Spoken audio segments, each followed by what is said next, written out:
बच्चों हम लोगों ने हिस्ट्री का रिवीजन कंप्लीट कर लिया है। अब हम लोग बात करने वाले हैं ज्योग्राफी में वो कौन कौन से टॉपिक जो मैंने आपको लिस्ट प्रोवाइड करी थी वो होने वाले हैं, जिनका आपको रिवीजन अच्छे से करना पड़ेगा, करना चाहिए, क्योंकि इससे बाहर आपके एग्जाम में बहुत रेयर चांसेस है कि कोई टॉपिक आपसे पूछा जाएगा। तो हम लोग स्टार्ट करेंगे। आज सबसे पहला चैप्टर नंबर आपका कौन सा लिखा हुआ है, रिसोर्स एंड डेवलपमेंट आपका चैप्टर। इसमें कौन कौन से वो topic chapter number 1 resource and development में होने वाले हैं जो आपको पढ़ने चाहिए, रिवाइज कर लेने चाहिए अच्छे से। हर एक चीज के बारे में हम लोग जल्दी जल्दी क्विक रिकैप लेते हुए चलेंगे। लिखा हुआ सबसे पहला टॉपिक है, आपसे पूछा जा सकता है कि व्हाट इज रिसोर्स। रिसोर्स क्या होता है? हर वो चीज जो कहीं ना कहीं क्या कर रही हो, ह्यूमंस की नीड को फुलफिल कर रही हो। क्या लिखा हुआ है? ह्यूमंस की नीड को फुलफिल करने वाली कोई भी ऐसी चीज बेसिकली जो नेचुरल है या मैन मेड सब्सटेंस है। कोई भी नेचुरल या मैन मेड सब्सटेंस जो कहीं ना कहीं ह्यूमंस की, इंसानों की नीड्स को क्या कर रही है, फुलफिल कर रही है, और कहीं ना कहीं उस चीज की इकोनॉमिक वैल्यू भी है। वो क्या कहलाती है? वो कहलाती है रिसोर्सेज। ध्यान रखना बच्चों। आगे क्या लिखा हुआ है? दूसरा टॉपिक आपके इस चैप्टर का इंपॉर्टेंट रहने वाला है, क्लासिफिकेशन ऑफ रिसोर्सेज। 4 प्रकार से मेजर कैटेगरी में आपको देखने को मिलेगा क्लासिफिकेशन। पहला लिखा हुआ on the basis of origin, आपको ध्यान रखना है। बायोटिक रिसोर्स होता है, अबायोटिक रिसोर्स होता है। बायोटिक रिसोर्स बेटा वो रिसोर्स होते हैं जो लिविंग थिंग्स यानी कि फॉरेस्ट, एनिमल्स और फिशरीज वगैरह जो सांस ले रहे होते हैं, जीवित होते हैं, उन चीज की बात हो रही है। अबायोटिक रिसोर्स वो रिसोर्स होते हैं जिनमें जान नहीं होती, मिनरल्स हो गए, वाटर हो गए, एयर हो गए, ये अबायोटिक की कैटेगरी में आते हैं। दूसरा क्या लिखा हुआ बच्चों? On the basis of exhaustibility के आधार पर, कि खत्म होने के आधार पर कौन कौन से वो आपके रिसोर्सेज हैं। लिखा हुआ है रीन्यूएबल रिसोर्स, वो रिसोर्सेज जिनको हम वापस प्राप्त कर सकते हैं, रिप्लेनिश कर सकते हैं, पुनः रिन्यू कर सकते हैं, रीजनरेट कर सकते हैं। ठीक है, वो रिसोर्स जिनको हम रीजनरेट कर सकते हैं। क्या लिखा हुआ है? जिनको हम रीजनरेट कर सकते हैं वो क्या कहलाते हैं? वो कहलाते हैं रीन्यूएबल रिसोर्स, जैसे कि सोलर एनर्जी, विंड एनर्जी और फॉरेस्ट हो गए आपके। और दूसरा क्या लिखा हुआ है? नॉन रिन्यूएबल रिसोर्स बेटा वो जिनको बनने में, जिनको प्राप्त करने में, पुनः प्राप्त करने में लाखों करोड़ों साल लग जाते हैं, जैसे कि कोल, पेट्रोलियम एंड नेचुरल गैसेस। ध्यान रखना बच्चों अच्छे से। थर्ड क्या लिखा हुआ है? On the basis of ownership, अधिकार के आधार पर बच्चों बात करी जा रही है। यहाँ पे क्या लिखा हुआ है? इंडिविजुअल रिसोर्स होते हैं सबसे पहले, जिनके ऊपर आपका अधिकार होता है, जैसे कि आपका घर, फार्म्स, लैंड, बाइक, कार, आपका स्कूल बैग, ये सब चीजें क्या है? ये सब इंडिविजुअल रिसोर्स है जिसपे आपका ही अधिकार है। कोई थर्ड पर्सन इसके ऊपर कोई क्लेम नहीं कर सकता। दूसरा क्या होता है इस कैटेगरी में? कम्युनिटी रिसोर्स होता है जो कि यूज किया जा रहा होता है कम्युनिटी मेंबर्स के द्वारा। जैसे कि कोई पार्क बना हुआ है, ये पार्क बना हुआ है, तो इस पार्क के आजू बाजू में जो घर बने होंगे, ये जो आजू बाजू में जो घर बने हुए हैं, ये सब, इन सब घर वाले लोगों के द्वारा ये बीच में जो पार्क बना हुआ है, इस पार्क को यूज किया जाएगा। कोई टेम्पल है, उसको सभी लोग जो वहां पर रह रहे हैं उसको यूज, वहां पे पूजा कर रहे होंगे। ये चीज बताई जा रही है। कम्युनिटी रिसोर्स वो रिसोर्स बेटा जिसका इस्तेमाल, जिसका प्रयोग, जिसका यूज वहां पे रहने वाली कम्युनिटी वाले लोग जो है वो कर रहे हैं। लाइक दैट एग्जांपल पार्क हो गए, पब्लिक वेल्स, कुएं हो गए, लेक हो गई, रिवर्स हो गई, ये सब चीजें क्या है? ये सब कम्युनिटी रिसोर्स के पार्ट होने वाले हैं। तीसरा आपका इस कैटेगरी में आता है नेशनल रिसोर्स, जो कहीं ना कहीं देश से बिलोंग कर रहा है, सीधे सीधे कंट्री के पास जिसका अधिकार होता है। कंट्री के पास इसका अधिकार होता है, जैसे कि फॉरेस्ट हो गया, जंगल हो गए, रेलवेज हो गए, रोड्स हो गई। ठीक है, ये सब किसके पास अधिकार है बेटा? ये आपके देश की सरकार के पास, आपकी स्टेट की सरकार के पास इसका अधिकार होता है। इसको बोलते हैं नेशनल रिसोर्सेज। आगे क्या लिखा हुआ बच्चों? लिखा हुआ है इंटरनेशनल रिसोर्सेज क्या होते हैं कि जिसपे किसी भी सिंगल कंट्री का कोई अधिकार नहीं है। Ocean beyond the 200 nautical miles outer space, कि जो आपकी बाउंड्री है, एक मिनट, जो आपकी ज्योग्राफिकल बाउंड्री है, इससे लगभग 200 नॉटिकल माइल्स की जो दूरी है, वहां तक का जो हिस्सा है वो आपका है, बट उसके बाहर का जो भी समुद्र होने वाला है वो आपके कंट्रोल में नहीं आता है, वो किसी भी देश के कंट्रोल में नहीं आता है। वो क्या कहलाता है? वो इंटरनेशनल रिसोर्स कहलाता है। ठीक है बच्चों, ध्यान रहेगा। आगे देखते हैं क्या लिखा हुआ है। On the basis of status of development, development के आधार पर बेटा 4 प्रकार से यहाँ भी देखने को मिलेगा।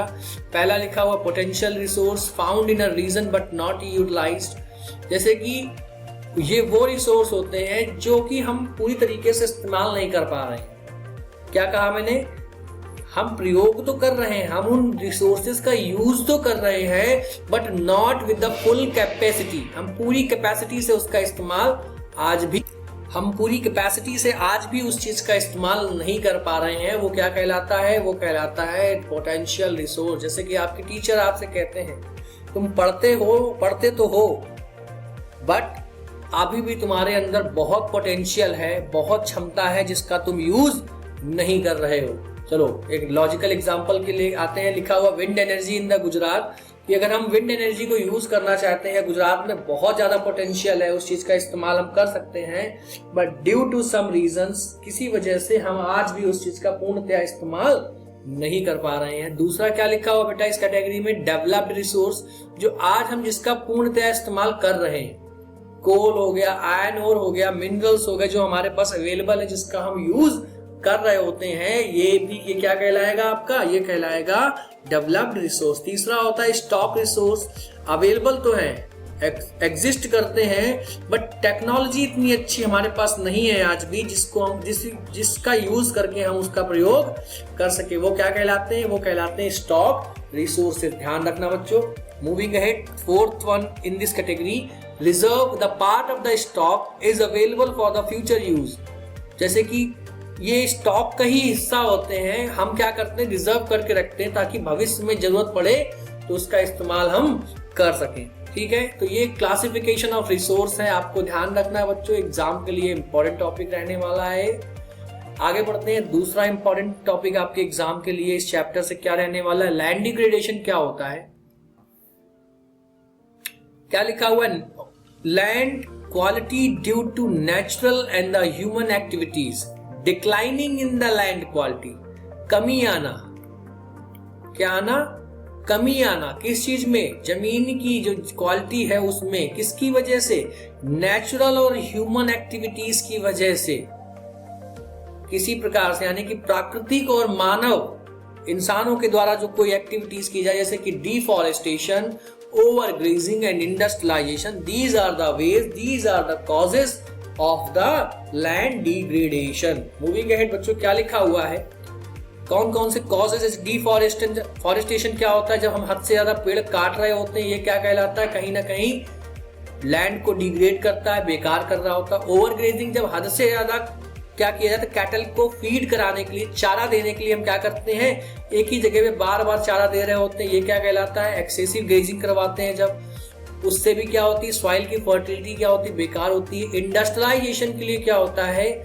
हमने इंडस्ट्रियलाइजेशन तो कर दिया, फैक्ट्री तो बना लिया, बट वहां पे हमने क्या किया? जमीन पे वेस्ट डाल रहे हैं, इकट्ठा करते जा रहे हैं। केमिकल पोल्यूशन जो है वहां पे बहुत ज्यादा डालते जा रहे हैं, इकट्ठा करते जा रहे हैं। इसकी वजह से भी क्या देखने को मिलता है? हमें लैंड डिग्रेडेशन देखने को मिलता है। और हद से ज्यादा जब हम सिंचाई करते हैं, इरिगेट करते हैं, तो एक ही जगह पे पानी भर जाता है, जिसकी वजह से पानी सैलिनाइट हो जाता है और कहीं ना कहीं लैंड की प्रोडक्टिविटी बेकार हो जाती है। ये तरीके हैं, ये वो कारण है जिसकी वजह से लैंड डिग्रेडेड हो रही है। आगे बढ़ते हैं। अब हो रही है, डिग्रेड हो रही है, तो उसको हम कैसे बचा सकते हैं? हम एफॉरेस्टेशन कर सकते हैं, ज्यादा से ज्यादा पेड़ लगा सकते हैं, क्रॉप रोटेशन कर सकते हैं, एक ही जमीन पे अलग अलग समय पे फसलें उगा सकते हैं। ये जमीन हमारे पास दे रखी है, यहाँ पे हमने कोई फसल उगा लिया, कुछ समय बाद इस जगह पे हमने कोई दूसरी फसल उगा लिया, जिससे क्या होगा? सॉइल की फर्टिलिटी, यानी कि सॉइल को अपने आप को रिचार्ज करने का भी समय मिल जाएगा। प्रॉपर इरिगेशन का इस्तेमाल करना, ज्यादा पानी नहीं देना, ताकि मिट्टी जो है, लैंड जो है, वो सैलिनाइट ना हो सॉरी। काउंटर प्लगिंग वगैरह करना, क्या करना कि पूरी जगह पे हमें स्लोप्स जो होती हैं वहां पे वैसे पेड़ लगाना जो मिट्टी को बांध के रखे, जड़ों को बांध के रखे। ये चीज के बारे में भी हमें ध्यान रखना है। ये सब वो तरीके हैं जिनके माध्यम से हम लैंड को डिग्रेड होने से क्या कर सकते हैं, बचा सकते हैं। आगे क्या लिखा हुआ है, व्हाट इज सॉइल। इस चैप्टर का एक और इम्पोर्टेंट टॉपिक है सॉइल क्या होता है।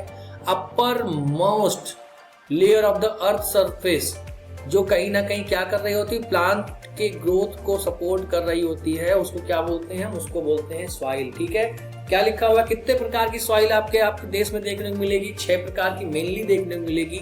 सबसे ज्यादा आपको कौन सी मिलेगी, अलूवियल सॉइल, जो कहाँ पाई जाती है बच्चों, नदर्न प्लेन्स में पाई जाती है, जो इंडस और गैंगेटिक रीजन है, इंडस वैली जो है और गंगा की जो आपकी नदी जो है, इनके बीच में जो आपको देखने को मिलेगा इंडिया का ये वाला हिस्सा, पूरा का पूरा ये जो हिस्सा है, यहाँ पे आपको क्या देखने को मिलेगा, नदर्न प्लेन्स देखने को मिलेंगे। यहीं पे अलूवियल सॉइल आपको सबसे ज्यादा देखने को मिलने वाली है। ठीक है बच्चों, ध्यान रखना इस चीज के बारे में। बहुत फर्टाइल होती है ये, इसमें बहुत सारे मिनरल्स भी पाए जाते हैं और इसकी किसकी खेती के लिए बहुत ज्यादा अच्छी होती है, suitable for the wheat, rice, sugar cane and the pulses. बेटा इसमें एक छोटा सा पॉइंट याद रख लो, इसमें न्यू अलूवियल और ओल्ड अलूवियल का कॉन्सेप्ट भी आता है। न्यू अलूवियल का मतलब क्या होता है, जो आपकी जो बेसिकली खादर होती है, एक मिनट, जो खादर होती है उसको हम क्या बोलते हैं, उसको हम न्यू अलूवियल बोलते हैं। ओल्ड अलूवियल कौन सी होती है, जो बांगर होती है। ठीक है बच्चों, ध्यान रखना इस चीज के बारे में, ये एग्जाम में एमसीक्यू में पूछा गया है कि न्यू अलूवियल को हम खादर बोलते हैं और ओल्ड अलूवियल को हम बांगर बोलते हैं। आगे बढ़ते हैं बच्चों, क्या लिखा हुआ, दूसरी सॉइल आपको देखने को मिलती है ब्लैक सॉइल, जिसको हम, उसका दूसरा नाम रेगुर सॉइल भी है, एमसीक्यू में पूछा गया है। इसको हम कॉटन सॉइल के नाम से भी जानते हैं। Found in a Deccan plateau, जो भारत का ये वाला हिस्सा है, ये महाराष्ट्र वाला हिस्सा है, इसको हम बेसिकली बोलते हैं क्या, डेक्कन प्लेट्यू बोलते हैं। ठीक है, यहाँ पे आपको काली मिट्टी देखने को मिलने वाली है। ठीक है, और ये बच्चों महाराष्ट्र, इसका जो आपको एक्सपेंशन देखने को मिलेगा, महाराष्ट्र, गुजरात, एमपी और तेलंगाना का कुछ हिस्सा जो है यहाँ पे देखने को मिलेगा, जहाँ पे आपको ब्लैक सॉइल देखने को मिलेगी। अब क्या होता है कि ये जो सॉइल होती है, ये पानी को रिटेन करने की कैपेसिटी बहुत ज्यादा, यानी बहुत ज्यादा पानी को सोखने की क्षमता होती है इसमें। और ये सबसे ज्यादा किसकी खेती के लिए इम्पोर्टेंट होती है, कॉटन की खेती के लिए, इसीलिए इसको कॉटन सॉइल भी हम कहते हैं। ध्यान रखना, फिर से बार बार एक चीज को रिपीट करा रहा हूँ, एग्जाम में पूछी गई है। आपका शुगर केन है, उसके लिए भी इम्पोर्टेंट है ये सॉइल, आपके ऑयल सीड के लिए भी ये सॉइल बहुत ज्यादा अच्छी होती है। आगे बढ़ते हैं बच्चों, क्या लिखा हुआ है, रेड एंड येलो सॉइल आपको देखने को मिल रही है, फाउंड इन ओडिशा। कहाँ पे मिलेगी आपको रेड एंड येलो सॉइल, आपके मैप में ये वाला जो रीजन देखने को मिलेगा, इधर वाला ओडिशा, छत्तीसगढ़ और सदर्न इंडिया वाला जो रीजन है, ये हिस्सा, यहाँ पे आपको रेड एंड येलो सॉइल देखने को मिलेगी। इसमें फर्टिलाइजेशन पावर बहुत कम होती है, इसीलिए इसमें हम ढेर सारे केमिकल फर्टिलाइजर का यूज करके खेती बाड़ी कर रहे होते हैं। सूटेबल किसके लिए होती है बेटा, ये मिलेट्स की खेती है, मोटे अनाज होते हैं आपके, जैसे कि ज्वार, रागी, बाजरा, ये सब जो मोटे अनाज आपके होते हैं, इसकी खेती के लिए बहुत अच्छी होती है। आगे देखते हैं बेटा, क्या लिखा हुआ, पल्सेस के लिए, बहुत सारी पल्सेस के लिए इंपॉर्टेंट होती है, अच्छी होती है। ऑयल सीड्स की खेती के लिए इंपॉर्टेंट होती है, अच्छी होती है। फोर्थ आपकी इंपॉर्टेंट सॉइल आपके एग्जाम के लिए जो बहुत बार पूछा गया है, वो है लैटेराइट सॉइल। बेसिकली क्या होती है, कहाँ पाई जाती है, आपके देश का जो वेस्टर्न घाट वाला जो रीजन ये देखने को मिलेगा, ये वेस्टर्न घाट का जो रीजन देखने को मिलेगा, और केरल, तमिलनाडु वाला जो रीजन यहाँ देखने को मिलेगा, यहाँ पे आपको लैटेराइट सॉइल देखने को मिलने वाली है। इस किसके लिए बहुत ज्यादा इंपॉर्टेंट होती है, अच्छी होती है, ये टी, कॉफी, रबर और कैश्यू नट्स वगैरह के लिए बहुत ज्यादा अच्छी होती है। एक प्रोसेस याद रखना, एक टर्म याद रखना, यहाँ पे एक टर्म है जिसको बोलते हैं लीचिंग। लीचिंग का मतलब क्या होता है, जब हद से ज्यादा रेनफॉल की वजह से सॉइल में पाए जाने वाले जो इंपॉर्टेंट मिनरल्स होते हैं बच्चों, वो क्या हो जाते हैं, वो बह जाते हैं, जिससे क्या होता है, सॉइल जो होती है वो मिनरल्स की उसमें कमी हो जाती है। इसकी ना केवल मिनरल्स की कमी होती है, बल्कि वो सॉइल थोड़ी कठोर भी हो जाती है। उसको क्या बोलते हैं, उस प्रोसेस को क्या बोलते हैं, जो मिनरल्स के बह जाने की जो प्रोसेस होता है उसको हम क्या बोलते हैं, लीचिंग बोलते हैं। ध्यान रखना बच्चों। नेक्स्ट आपको देखने को मिलेगी एरिड सॉइल, जिसको आप डेजर्ट सॉइल भी कहते हो। राजस्थान गुजरात वाला जो रीजन आपको देखने को मिलेगा, आपके देश का राजस्थान गुजरात का जो रीजन है उस क्षेत्र में आपको ये देखने को मिलेगी। ये हिस्सा जैसे कि जो आपको देखने को मिल रहा है इधर, ये इधर आपको देखने को मिलेगी, ये हिस्से में आपको देखने को मिलेगी डेजर्ट सॉइल, एरिड सॉइल। क्या होता है, ड्राई होती है, सैंडी यानी कि बालुई मिट्टी होती है, इसमें ह्यूमस कंटेंट बहुत कम होता है, मॉइस्चराइजेशन भी बहुत ज़्यादा नहीं होता है।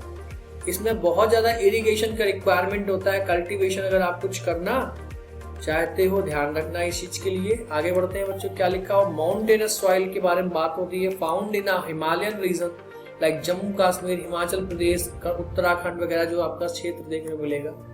भारत का ये वाला जो क्षेत्र है बेसिकली बच्चों, यहाँ पे आपको देखने को मिलेगी माउंटेनस सॉइल। अच्छे से पढ़ लेना। और किसके लिए इम्पोर्टेंट है, जैसे कि ये फ्रूट्स के लिए इम्पोर्टेंट है, स्पाइसेस के लिए, टी के लिए ये जो आपकी मिट्टी है बहुत ज़्यादा इम्पोर्टेंट रहने वाली है। 6 प्रकार की मेनली आपको सॉइल आपके देश में देखने को मिलेगी।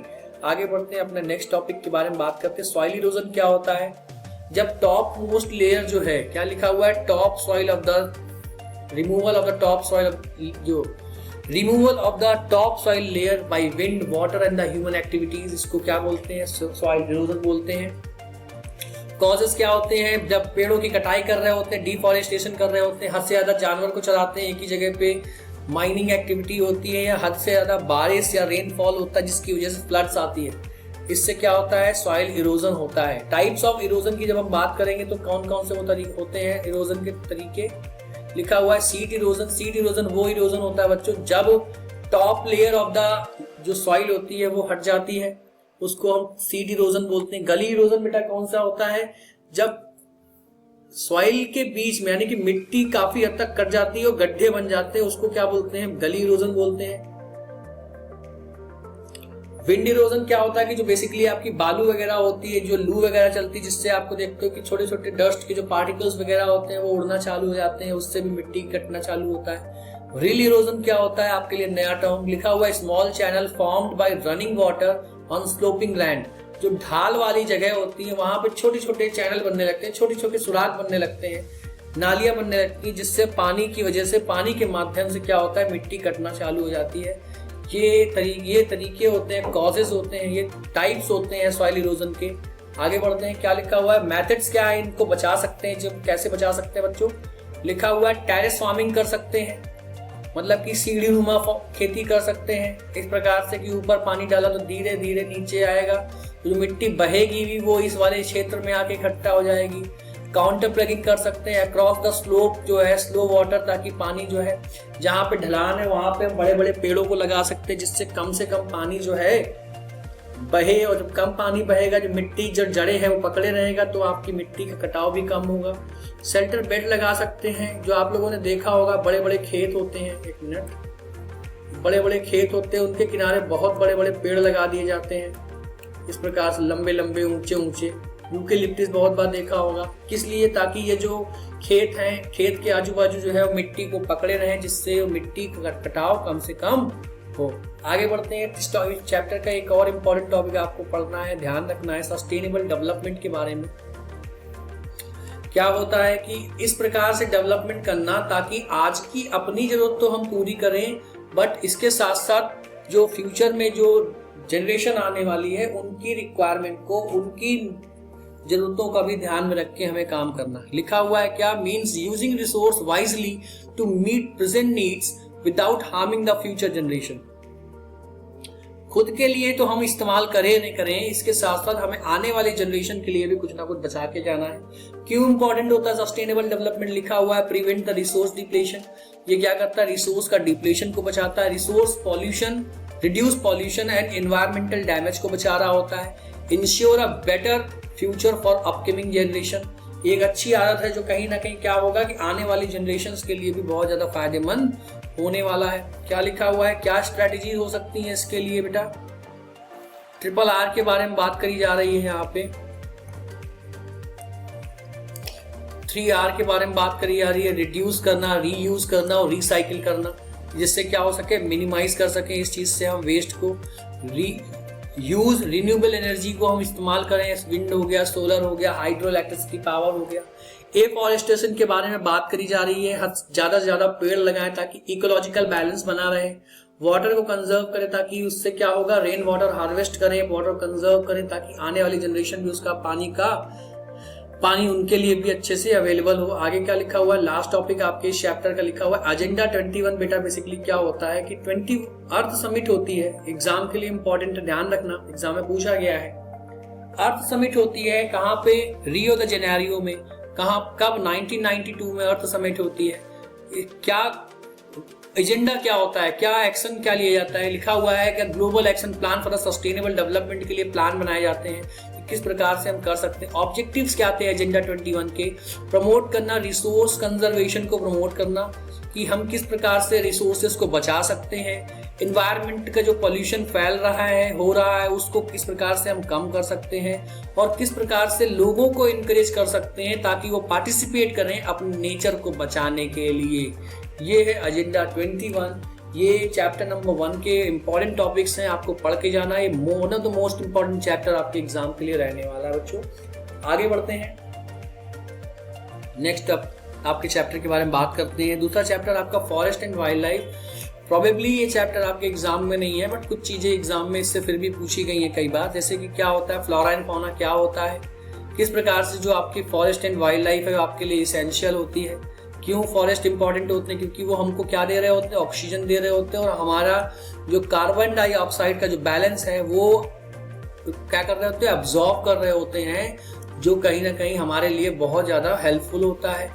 सॉइल इरोजन को भी रोकते हैं। ट्री जो होते हैं वो क्या करते हैं, बड़े ट्री होते हैं वो सॉइल की मिट्टी की रूट्स जो होती हैं मिट्टी को पकड़ के रखती हैं, इसकी वजह से क्या होता है, जो इरोजन होता है वो भी कम होता है। रेगुलेट करते हैं क्लाइमेट में, फॉरेस्ट जो है इन्फ्लुएंस करते हैं रेनफॉल और टेम्परेचर को, बहुत ज्यादा सपोर्ट करते हैं बायोडाइवर्सिटी को।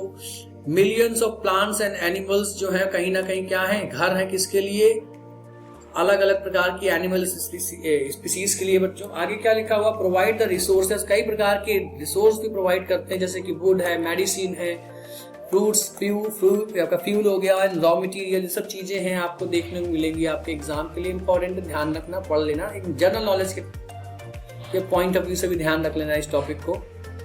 वाइल्ड लाइफ क्यों इंपॉर्टेंट होता है बेटा, क्योंकि मेंटेन द फूड चेन को मेंटेन करने में काम आता है। Pollination and the seed disposal के लिए भी बहुत ज्यादा देखने को मिलता है। Birds and insects help plant to reproduce करने में, जो आपका प्लांट्स को रिप्रोड्यूस करने में बहुत मदद करती है। बर्ड्स हो गई आपकी, इंसेक्ट्स हो गए आपके। मेडिसिनल वैल्यूज भी होती है, कई सारे जो आपके पेड़ पौधे हैं उनसे मिलने वाली जो चीजें हैं, पेड़ पौधों से मिलने वाली जो चीजें, उनसे बहुत ज्यादा दवाइयाँ वगैरह बनाई जाती। कल्चरल और एस्थेटिक वैल्यू भी इसकी होती। Sacred animals and plants are the part of the tradition, कई सारे जो पवित्र पेड़ पौधे हैं उन और जो जानवर हैं हमारे लिए, हमारे लाइफ में, हमारे ट्रेडिशन का पार्ट भी है बेटा, ध्यान रखना इसलिए भी इनको। कॉजेस क्या है इस फॉरेस्ट फ्लोरा एंड फौना का, जो आपका डिप्लीशन हो रहा है, कॉज क्या है बेटा, डिफॉरेस्टेशन किया जा रहा है। डिफॉरेस्टेशन हर जगह मिलेगा, deforestation is going to be the cause of everything. बहुत ज्यादा जंगलों की कटाई करना, किस लिए, लकड़ी के लिए, खेती के लिए, डेवलपमेंट के लिए। एग्रीकल्चर बढ़ा रहे हैं हम, उसके लिए भी डिफॉरेस्टेशन कर रहे हैं कहीं ना कहीं। तीसरा लिखा हुआ बेटा क्या बात हो रही, इंडस्ट्रियलाइजेशन के, जब हम हद से ज्यादा क्या कर रहे हैं, इंडस्ट्रीज डेवलप कर रहे हैं, उसके लिए भी हम क्या कर रहे हैं, लोग चीजें जंगलों को काट रहे हैं, फ्लोरा एंड फौना को बेकार कर रहे हैं। पोचिंग एंड हंटिंग की बात हो रही है, जो शिकार कर रहे हैं जबरदस्ती, किस लिए शिकार कर रहे हैं, ताकि हम उन जो जानवर हैं उनसे मिलने वाली जो उनकी खाल है, जो बाल है उनसे हम फर बना सके, उनकी स्किन का यूज कर सके, टस्क बना, हॉर्न, बोन्स, हर एक चीज का इस्तेमाल करना चाहते हैं, जिसकी वजह से क्या हो रहा है, सबसे बड़े विक्टिम कौन है, सबसे ज्यादा सामना करना पड़ रहा है हंटिंग एंड पोचिंग का, वो है tiger, elephant, rhino and leopard. ये major victim of the poaching है, जो शिकार खेलने का शौक पुराने समय में रहा, आज भी कुछ लोग इलीगली ये काम कर रहे हैं। ये चैप्टर सेकंड आपका है, इसमें और क्या क्या चीजें इंपॉर्टेंट है। अर्बनाइजेशन भी एक रीजन है कि शहरीकरण जो हो रहा है, बहुत ज्यादा जल्दी तरीके से शहर बन रहे हैं, हम बड़ी बड़ी बिल्डिंग्स बना रहे हैं, इंफ्रास्ट्रक्चर डेवलप कर रहे हैं, वो भी एक बहुत बड़ा रीजन है क्या करने का, फ्लोरा एंड फ्लोरा जो आपका जो डिप्लीट हो रही है, और कई बार जंगलों में जो हद से ज्यादा आग लग जाती है। अभी रिसेंट में आप लोगों ने सुना होगा सैन फ्रांसिस्को अमेरिका का एक शहर, जिसमें कई लाख लोगों को और कई लाख बेसिकली कई सारे जो जानवर थे उनको मार दिया। उस फॉरेस्ट में जो आग लगी है उसकी वजह से कई सारे लोग जो है वो बेघर हो गए, और कई सारे जानवर जो है, पेड़ पौधे जो है वो खत्म हो गए, जल गए, मर गए।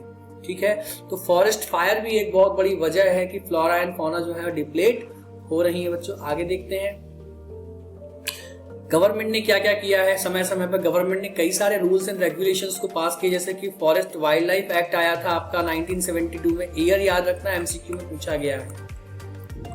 ठीक है, नेशनल फॉरेस्ट पॉलिसी को इंट्रोड्यूस किया गया 1988 में। प्रोजेक्ट टाइगर को इंट्रोड्यूस किया गया था, एग्जाम में पूछा गया है। प्रोजेक्ट टाइगर कब, 1973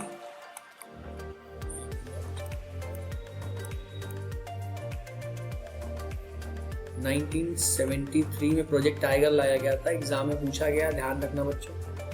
ठीक है, और नेशनल फॉरेस्ट पॉलिसी जो लाई गई उसमें क्या कहा गया, कम से कम इंडिया का 33% लैंड को हमें फॉरेस्ट कवर देना पड़ेगा। अभी कितना है, अभी लगभग 23% के आसपास है कि 100% जमीन पे सिर्फ 23% एरिया ऐसा है जो जंगल है जिसपे। ठीक है, ध्यान रखना बच्चों। आगे बढ़ते हैं, क्या लिखा हुआ है। प्रोटेक्टेड एरियाज क्या क्या होते हैं, नेशनल पार्क्स हो गए, आपके वाइल्ड लाइफ सेंचुरीज हो गई, बायोस्फीयर रिजर्व्स हो गए, ये क्या कहलाते हैं, प्रोटेक्शन वाले, जो जिन पे गवर्नमेंट का कंट्रोल रहता है सीधे सीधे। ये तरीके होते हैं जिसके माध्यम से हम क्या कर सकते हैं, रोक सकते हैं। गवर्नमेंट क्या कर रही होती है इन सब चीजों के लिए, रिफॉरेस्टेशन एंड एफॉरेस्टेशन को प्रमोट करना। वन महोत्सव, आपके देश में कई क्षेत्र ऐसे हैं जहाँ पे वन महोत्सव वगैरह मनाया जाता है। पेड़ों की पूजा की जाती ताकि हम क्या कर सके, उनको लंबे समय तक सहेज कर रख सके। बहुत सारे पेड़ हमारे देश में ऐसे जिनकी हम पूजा करते हैं। ये सब चीजें आपको देखने को मिलेंगी। अब लिखा हुआ है आपके लिए, आपका इस चैप्टर का इंपॉर्टेंट आखिरी आपका टॉपिक रहने वाला है, वो कौन सा है, role of the community in the forest conservation. अलग अलग मूवमेंट स्टार्ट किए गए, चिपको मूवमेंट स्टार्ट किया गया था उत्तराखंड में। इस चीज के लिए लीड किया गया था तो सुंदरलाल बहुगुणा के द्वारा। जिस समय में लोग क्या कर रहे थे कि जो पेड़ होते थे उससे चिपक के खड़े हो जाते थे कि अगर आपको पेड़ काटना है तो आपको उनको भी काटना पड़ेगा। एक और भी चीज देखने को मिल रही होगी, क्या देखें, ज्वाइंट फॉरेस्ट मैनेजमेंट के बारे में बात हो रही है। इसमें होता क्या है कि जो गवर्नमेंट होती है, लोकल्स जो वहाँ के रहने वाले होते हैं जंगलों में, उनको हेल्प प्रोवाइड करती है ताकि वो क्या कर सकें, वहाँ के जो आसपास के जो लोग हैं, वहाँ के लोग क्या करेंगे, बहुत अच्छे तरीके से उस जगह को, उस जंगल को सहेज कर रखने में मदद करेंगे गवर्नमेंट की। गवर्नमेंट उस चीज के लिए, उन सब कामों के लिए उनको कुछ ना कुछ मदद भी करती है। सेक्रेड ग्रुप्स की बात हो रही है, कई सारे पवित्र पौधे होते हैं, ट्रेडिशनल कंजर्वेशन मेथड्स होते हैं जिसके माध्यम से हम क्या करते हैं, पेड़ पौधों को बचा रहे होते हैं।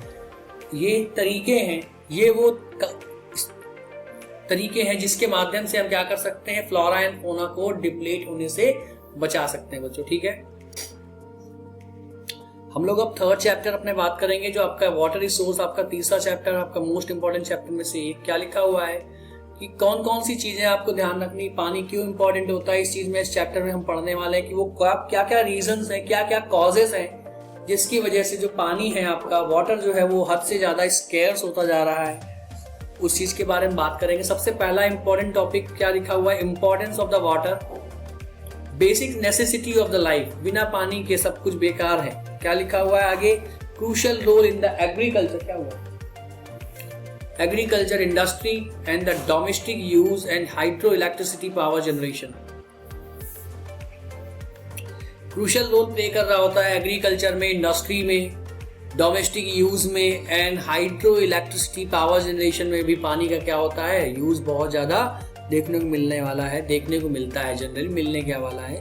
आगे देखते हैं बेटा क्या लिखा हुआ है, इंडिया में बहुत ज्यादा सीवियर कंडीशन होती जा रही है, बहुत ज्यादा वाटर चैलेंजेस अराइज होते जा रहे हैं। किसकी वजह से वाटर चैलेंजेस आ रहे हैं, हमारी वजह से। क्या, क्योंकि हम over use of the water कर रहे हैं, वाटर को पॉल्यूट कर रहे हैं और कहीं ना कहीं मिस मैनेजमेंट भी कर रहे हैं, जो बहुत बड़ा एक रीजन क्रिएट कर रहा है वाटर को स्कैर्स बनाने में। और अपना नेक्स्ट टॉपिक जो होने वाला है वो इसी चीज के बारे में बात करने वाला है बच्चों।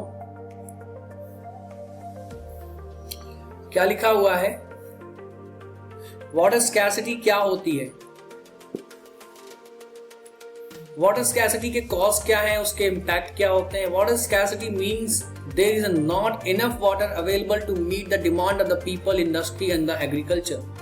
जब लोगों की जरूरतों को पूरा करने के लिए, इंडस्ट्री की जरूरतों को पूरा करने के लिए और खेती की जरूरतों को पूरा करने के लिए हमारे पास कम पानी होता है, उसको हम क्या बोलते हैं, उसको वाटर स्कैर्सिटी कहते हैं। बच्चों क्या लिखा हुआ है, पहला कॉजेस की बात करते हैं, over extraction of the ground water. हम हद से ज्यादा क्या कर रहे हैं, एक्सेसिव यूज कर रहे हैं ट्यूबवेल्स का, बोरवेल्स का, जिसकी वजह से क्या हुआ है, ग्राउंड वाटर जो है उसका लेवल जो है डे बाय डे नीचे चला जाता जा रहा है।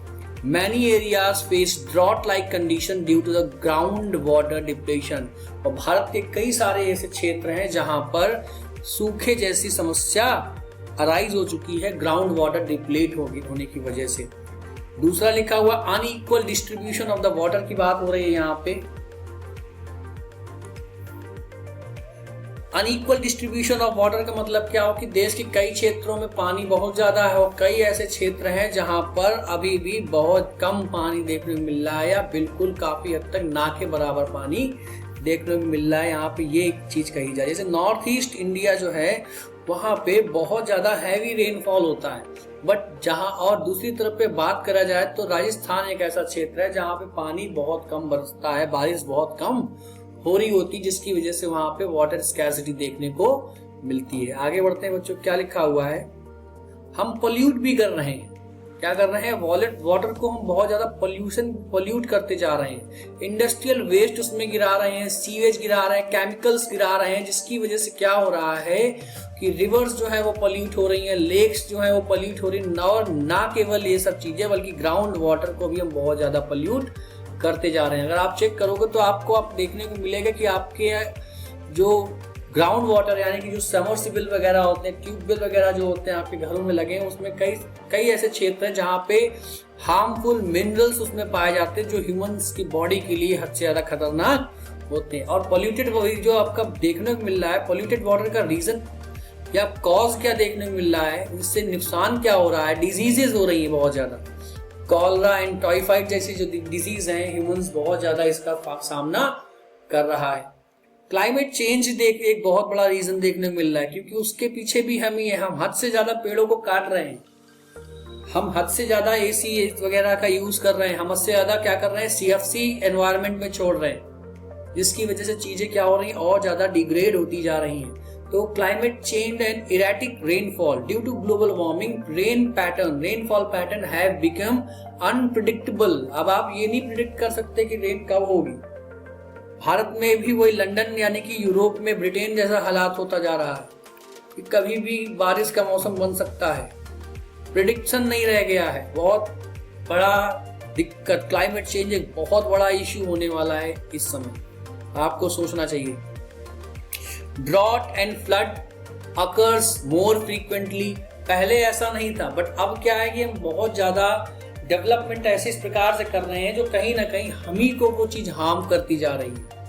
हमें इस चीज के बारे में सोचना चाहिए, जिसकी वजह से सूखा और कहीं कहीं पे बाढ़ भी आ रही है, बहुत बड़ा नुकसान इसका भी हमें देखने को बच्चों मिल रहा है। आगे देखते हैं क्या लिखा हुआ है, मल्टीपर्पज प्रोजेक्ट्स देखने को मिल रहे हैं आपको, कई सारे मल्टीपर्पज, उसके रीजंस क्या होते हैं, मल्टीपर्पज रिवर वैली जो प्रोजेक्ट्स होते हैं, लार्ज डैम बनाए जाते हैं जो क्या कर सके, ज्यादा से ज्यादा पर्पजेस को फुलफिल कर सके, जैसे कि इरिगेशन का पर्पस, सिंचाई करने के लिए पानी चाहिए, हाइड्रो इलेक्ट्रिसिटी का पर्पस, बिजली बनाने के लिए पानी चाहिए, फ्लड को कंट्रोल करने का पर्पस, स्टोर करके रखें ताकि हम क्या कि एक्सेस वाटर है हमारे पास उसको कंट्रोल करके रखें, स्टोर करके रखें, ड्रिंकिंग जो आपकी वाटर सप्लाई है उसको क्या कर सके हम, उसको भी कंट्रोल करके रखें, नेविगेशन को सपोर्ट कर रहा होता है वाटर वेज के लिए, फिश ब्रीडिंग के लिए भी बहुत ज्यादा फायदेमंद देखने को मिलता है। There are multiple purpose of a river valley project. Clear बच्चों, आगे देखते हैं बेनिफिट्स क्या है, क्योंकि everything has its benefits and the falls and the problems as well. Moving ahead, when we talk about, let's talk about the benefits. Benefits क्या होते हैं बेटा, वाटर सप्लाई अच्छी होती है एग्रीकल्चर के लिए और ड्रिंकिंग वाटर हमें इजीली मिलता है, रिड्यूस करता है dependence on the monsoon farming यानी कि खेती बाड़ी इजी हो सकती है, जनरेट यहाँ पे होते रीन्यूएबल एनर्जी हम जनरेट कर सकते हैं पानी की वजह से, पानी से कंट्रोल करता है फ्लड में और स्टोर करता है पानी को ड्राई सीजन यानी कि सूखे के समय इसका इस्तेमाल कर सकें। सपोर्ट कर रहा होता है इकोनॉमिक डेवलपमेंट को, क्योंकि इम्प्रूविंग इरिगेशन और पावर सप्लाई जो है, जब आप खेती में सिंचाई अच्छे से करेंगे और फिर बिजली ज़्यादा से ज़्यादा बनाएंगे तो कहीं ना कहीं ये सब चीज़ें आपकी इंडस्ट्री को बहुत ज़्यादा हेल्प करने वाली है। भैया फायदे तो बहुत सारे हैं, जब देखते हैं नुकसान क्या क्या है। बहुत फायदे की बात कर ली, लेट्स टॉक अबाउट द नुकसान, यानी कि जो प्रॉब्लम्स हो रही हैं मल्टीपर्पज प्रोजेक्ट्स की वजह से। लिखा हुआ displacement of the tribal and local communities. जंगलों में रहने वाली जो कम्युनिटीज हैं, जब हम डैम बनाते हैं तो वो एक बड़ी तादाद में जंगलों को काटते हैं, तो वहां पे रहने वाली जो ट्राइबल कम्युनिटी है, वहां पे रहने वाले जो लोकल लोग हैं, उन लोगों को वहां से जाना पड़ता है। बहुत दुख की बात। Loss of forest and biodiversity due to submergence. अब क्या हो रहा है कि बायोडाइवर्सिटी बेकार हो रही है, फॉरेस्ट कम होते जा रहे हैं क्योंकि हम हद से ज्यादा इन सब चीजों में एनकरेज कर रहे हैं अपने आप को, कोई क्लाइमेट के बारे में नहीं सोच रहे हैं। आगे लिखा हुआ risk of earthquake and landslide in the dam areas. Dam जहां बने होते हैं वहां पे अर्थक्वेक और लैंडस्लाइड बहुत ज्यादा कॉमन देखने को मिल रहे हैं, जिसकी वजह से एक बहुत बड़े तादाद में नेचुरल कैलामिटीज आने की संभावना भी इसमें रहती है। High construction and maintenance cost बहुत हैवी होता है, it's not a cup of T. बहुत हैवी इन्वेस्टमेंट करना पड़ता है डैम को बनाने के लिए। ठीक है बच्चों, मूविंग अहेड, आगे बात करते हैं। अब कौन कौन से आपके देश में जो आपके एग्जाम के लिए इंपॉर्टेंट है मेजर डैम्स आपको ध्यान रखना है। कौन कौन से मेजर डैम्स हैं आप अच्छे से समझ के चलना बच्चों। सबसे पहला डैम आपको ध्यान रखना है सलल डैम, जो कि चेनाब रिवर में बना हुआ है और किस स्टेट में है, जम्मू कश्मीर में। जब मैं आपकी प्रैक्टिस कराऊंगा तो इस चीज के बारे में और अच्छे से बता दूंगा। भाखड़ा नागल जो है बना हुआ है कहाँ पे, सतलज में, और कहाँ लोकेटेड है, हिमाचल प्रदेश में। टिहरी डैम बना हुआ है कहाँ पे, किस रिवर में बना हुआ है, भागीरथी रिवर में बना हुआ है और उत्तराखंड में। बेटा इससे एमसीक्यू क्वेश्चन भी बहुत पूछे गए हैं, ध्यान रखना, सिर्फ मैप में नहीं एमसीक्यू में बहुत बार पूछा गया। राणा प्रताप सागर किस पे बना है, चंबल रिवर में बना हुआ है और राजस्थान में स्टेटेड है, ठीक है, सिचुएटेड है, sorry. Sardar Sarovar dam important है, ध्यान रखना, नर्मदा रिवर में बना है और गुजरात में सिचुएटेड है बच्चों। हीराकुंड आपका बना हुआ है ओडिशा स्टेट में और किस नदी पे बना है, महानदी पे। उसके बाद नागार्जुन सागर जो है वो कृष्णा रिवर पे बना हुआ डैम है और आंध्र प्रदेश में लोकेटेड है बच्चों।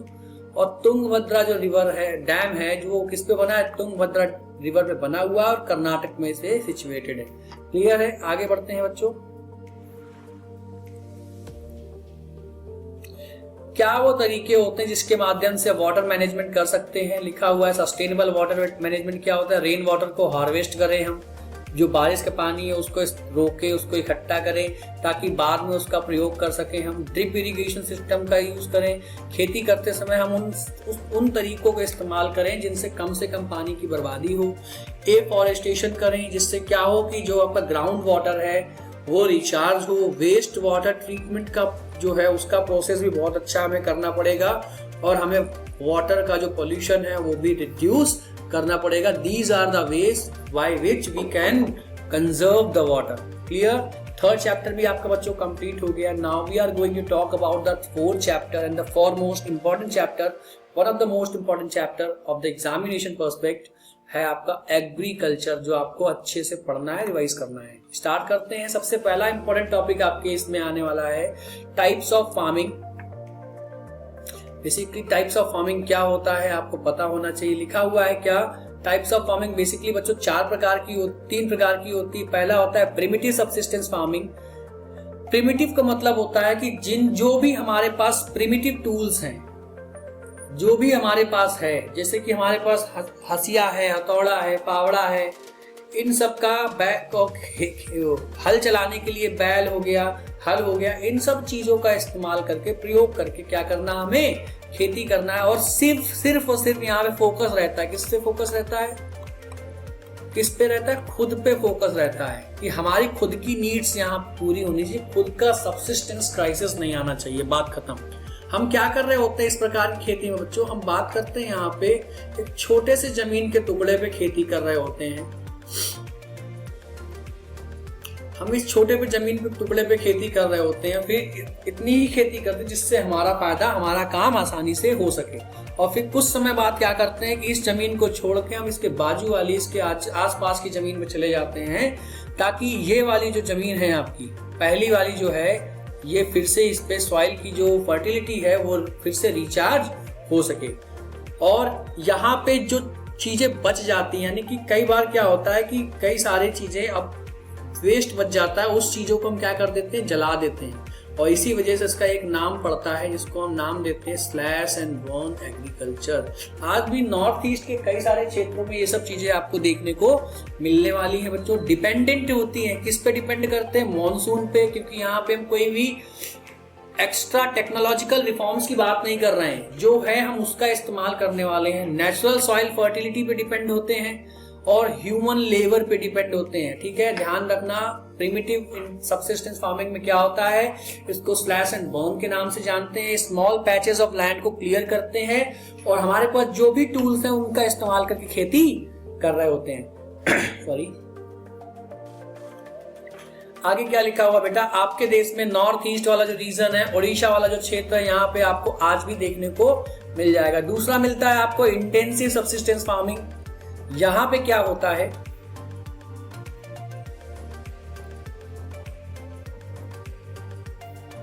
इंटेंसिव सबसिस्टेंस फार्मिंग में बच्चों हम क्या कर रहे होते हैं कि जहां पे पॉपुलेशन ज्यादा होते हैं, densely populated area like Punjab, Haryana, West Bengal, Uttar Pradesh, यहाँ पे क्या होता है, जमीन कम है, लैंड कम होती है, बट हमारे पास क्या होता है कि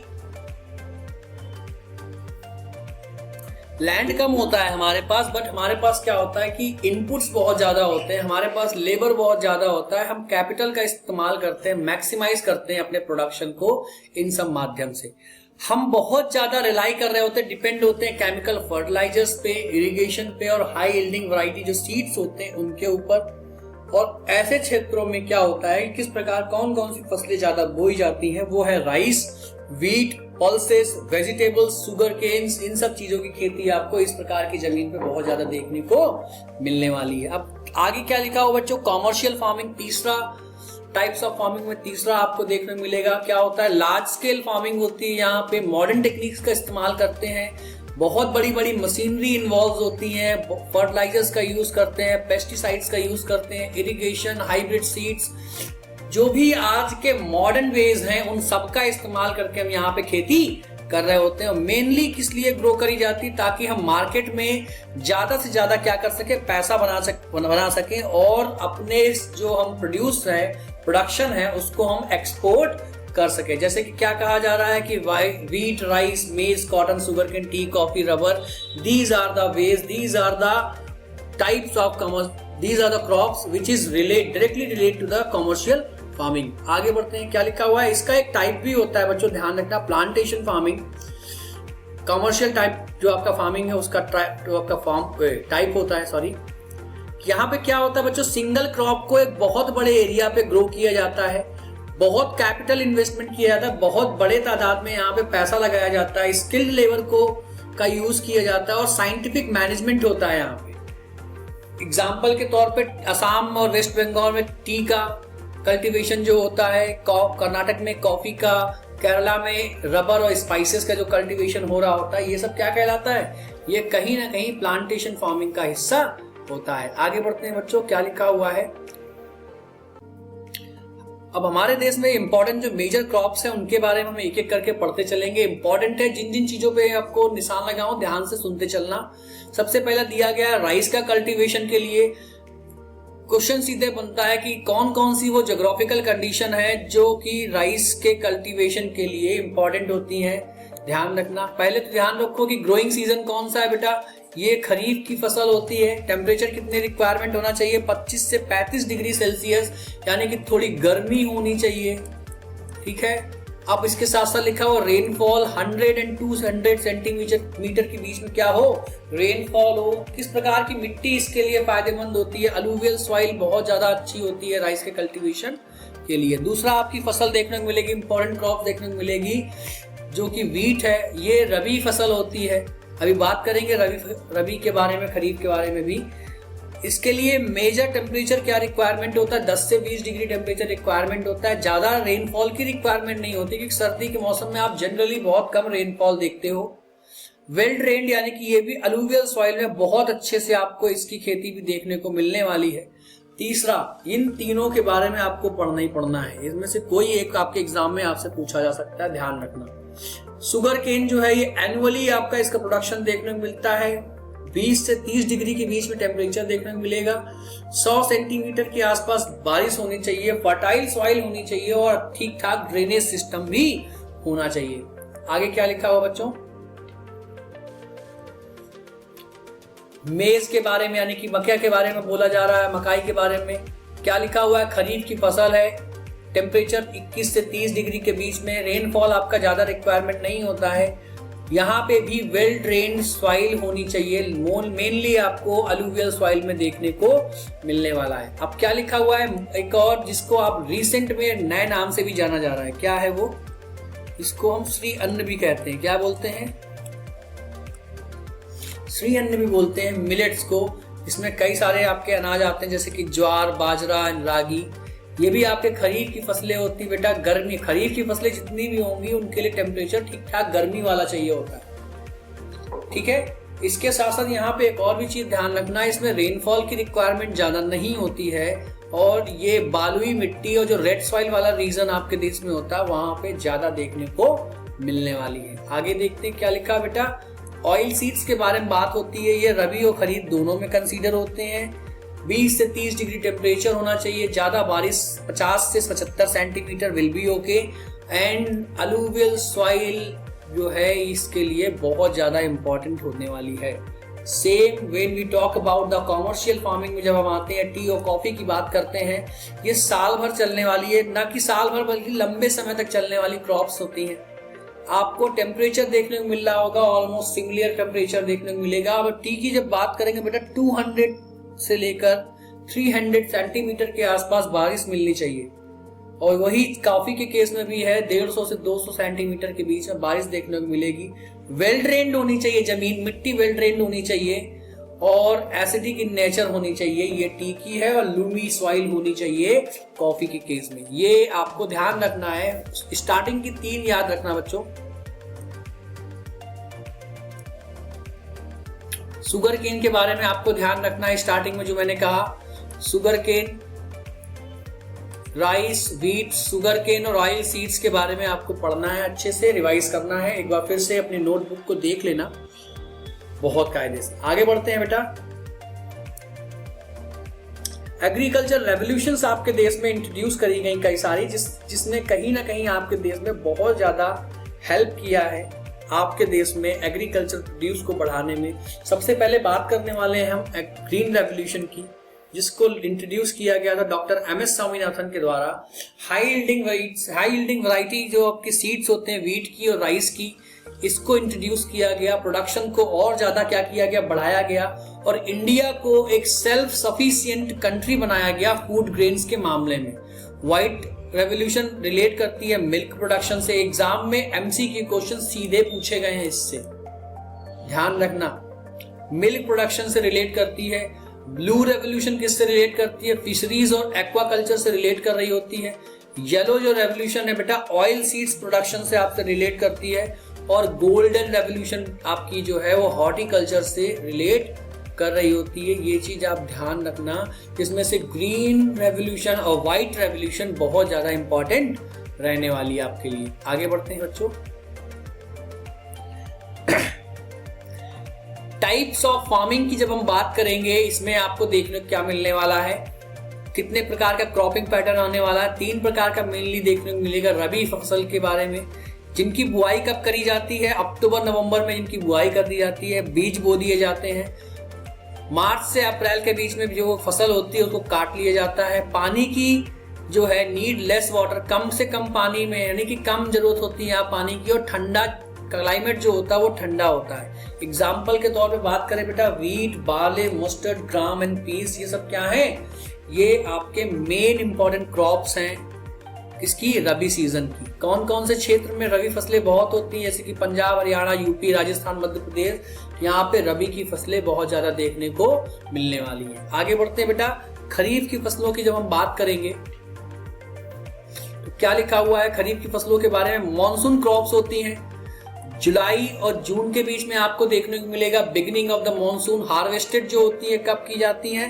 ये सितंबर से अक्टूबर के महीने में इनकी क्या की जाती है? हार्वेस्टिंग कर ली जाती है, काट लिया जाता है। इसमें क्या होता है? हाई टेम्परेचर की रिक्वायरमेंट होती है और रेनफॉल भी ठीक ठाक हमें चाहिए। और एग्जाम्पल क्या होता है खरीफ की फसलों के? राइस एग्जाम्पल, ध्यान रखना, maize, millets, cotton and ground nut जो है ये आपके एग्जाम्पल है। आपके देश में खरीफ की फसलें सबसे ज्यादा कहाँ होती है बेटा?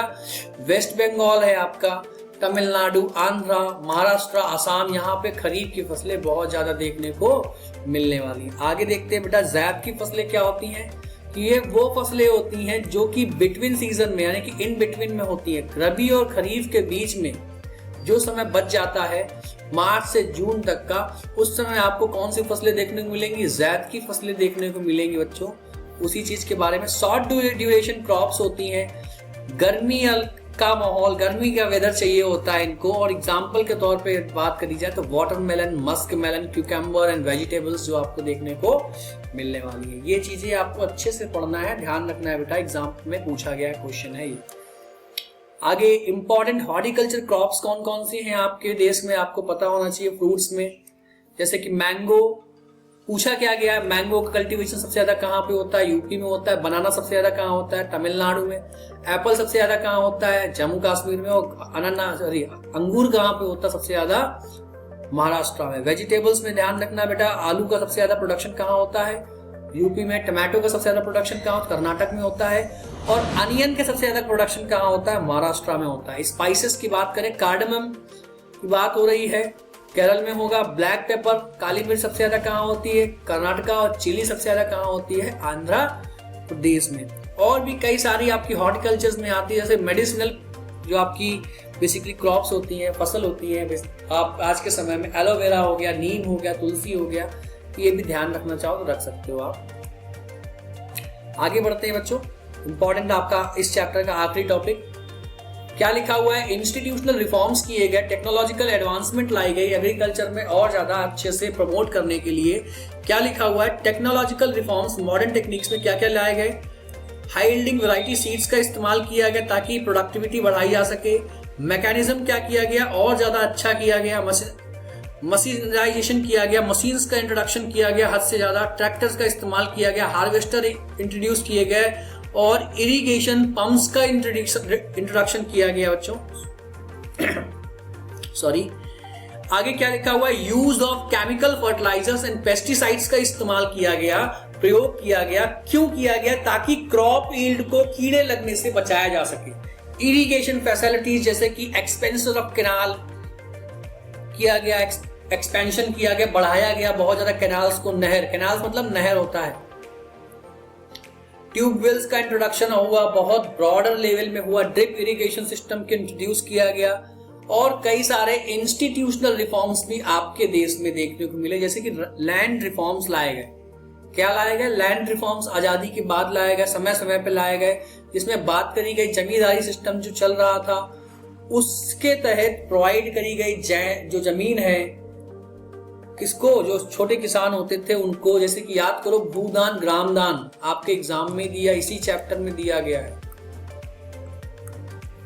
भूदान और ग्रामदान करके एक मूवमेंट स्टार्ट किया गया था बाय द विनोबा भावे। उसमें क्या किया गया कि जो छोटे किसान थे उनके द्वारा उनको जमीन मिली, किससे? बड़े बड़े जमींदारों से।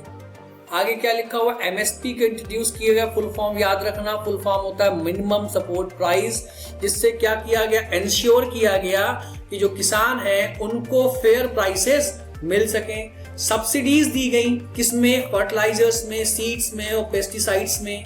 क्रॉप इंश्योरेंस की स्कीम लेके आए, किसान क्रेडिट कार्ड और पीएम किसान योजना वगैरह।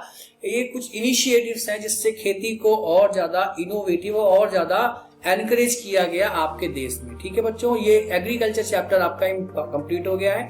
अब हम बात करेंगे मिनरल्स एंड एनर्जी रिसोर्स के बारे में।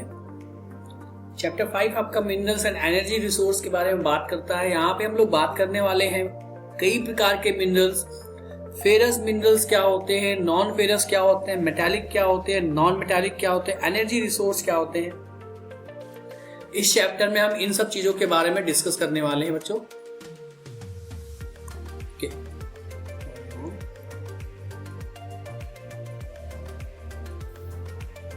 क्या लिखा हुआ है कि मिनरल्स होते क्या है। सबसे पहला टॉपिक आपका क्या है, मिनरल्स बेसिकली होते हैं तो क्या होते हैं, ये नेचुरली अकरिंग सब्सटेंसेस जो कहीं ना कहीं definite chemical composition with a definite chemical composition, ये इनको मिनरल्स की आपकी ये लेमन डेफिनेशंस आपको याद रखनी है, पूछा नहीं गया है, बस ध्यान रख दिमाग में देख लेना।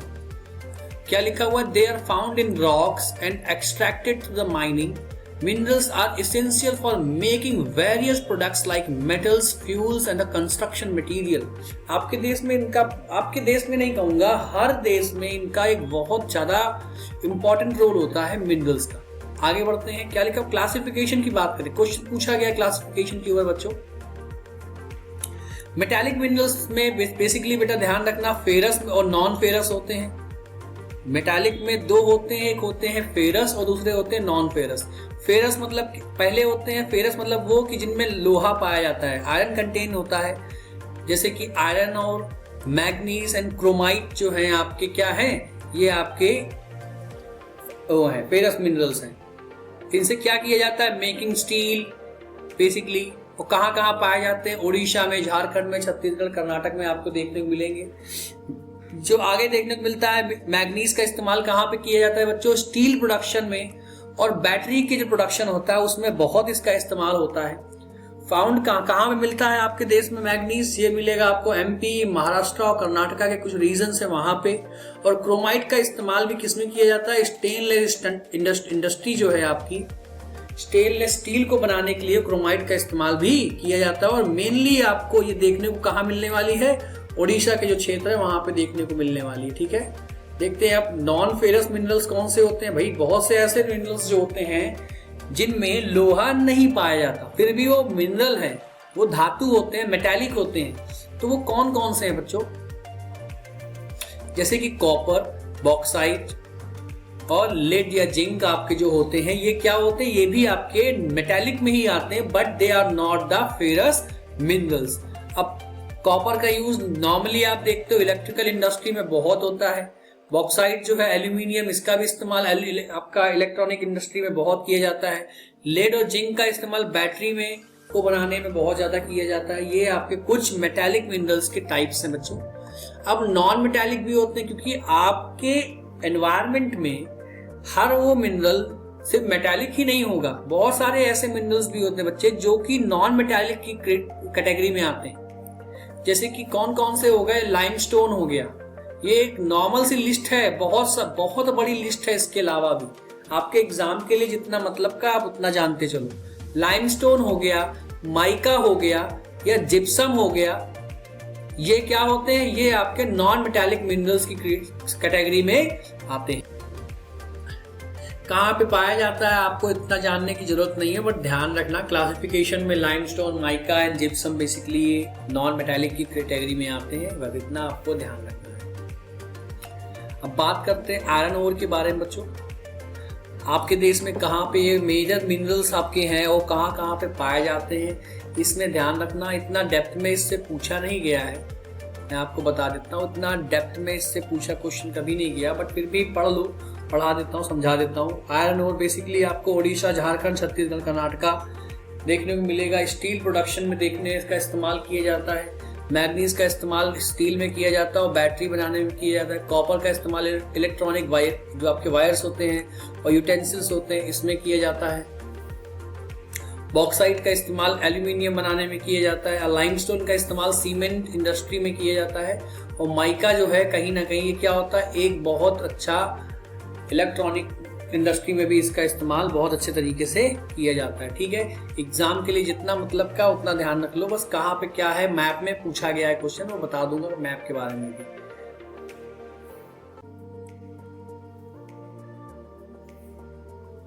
नेक्स्ट आपके लिए इंपॉर्टेंट टॉपिक जो रहने वाला आपके एग्जाम के लिए, एग्जाम में बहुत पूछा गया है, टाइप्स ऑफ कोल आपको पता होना चाहिए, क्या होता है टाइप्स ऑफ कोल, कितने प्रकार के होते हैं, बहुत अच्छे से एग्जाम में कई बार इससे क्वेश्चन बनाए। सबसे fine quality of the ore जो आपका कोल होता है वो कौन सा होता है? एंथ्रासाइट होता है, बेस्ट क्वालिटी होता है, हाईएस्ट कार्बन कंटेंट इसमें पाया जाता है। सेकेंड बेस्ट आपका होता है बिटुमिनस, जो आपके देश में सबसे ज्यादा जो कोयला पाया जाता है वो बिटुमिनस ही है, ये ध्यान रखना, सबसे ज्यादा बिटुमिनस कैटेगरी का कोल आपके देश में पाया जाता है। मोस्ट कॉमनली यूज और हाई हीटिंग कैपेसिटी इसमें होती है। Used in power plants and industry, आपके देश में कहाँ पाए? झारखंड, वेस्ट बंगाल और उड़ीसा में पाया जाता है बच्चों। लिग्नाइट लोअर क्वालिटी का होता है, इसको ब्राउन कोल भी कहते हैं, और पावर जनरेशन जो इंडस्ट्रीज होती है, थर्मल पावर प्लांट होते हैं, वहां पे इसका इस्तेमाल किया जाता है। पीट जो होता है लोएस्ट क्वालिटी होता है और पार्शली फॉर्म्ड होता है, यानी कि कह सकते हैं इसको कोयला की कैटेगरी ही नहीं समझा जाता कई जगह तो। और इसका इस्तेमाल कहाँ किया जाता है? Used as a fuel in a rural areas में और found in a swampy area, जो दलदले क्षेत्र होते हैं वहां पे, दलदली वाली जो जमीन होती है वहां पे इसका जो रिजर्व्स हैं वो आपको देखने को मिलने वाले हैं। ठीक है, टाइप्स ऑफ कोल पे ध्यान रखना।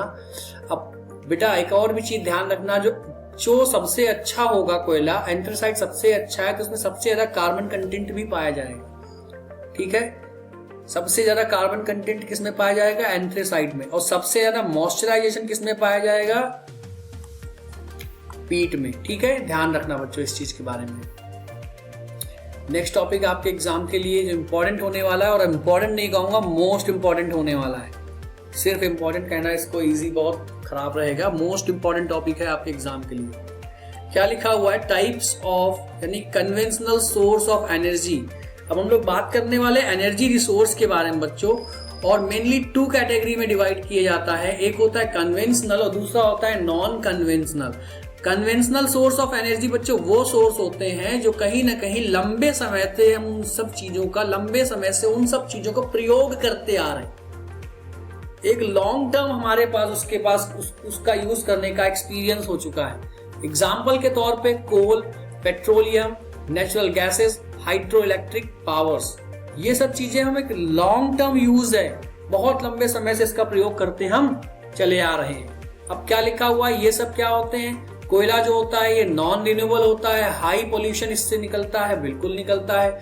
कहाँ इस्तेमाल होता है? पावर प्लांट्स में, इंडस्ट्रीज में इसका इस्तेमाल होता है। पेट्रोलियम कहाँ से आता है बेटा? Extracted from the crude oil से आता है। व्हीकल्स में और इंडस्ट्री में पेट्रोलियम का इस्तेमाल किया जाता है। नेचुरल गैसेस जो होती हैं क्लीनर फ्यूल होती हैं और कम से कम पोल्यूशन क्या करती हैं? रिलीज करती हैं।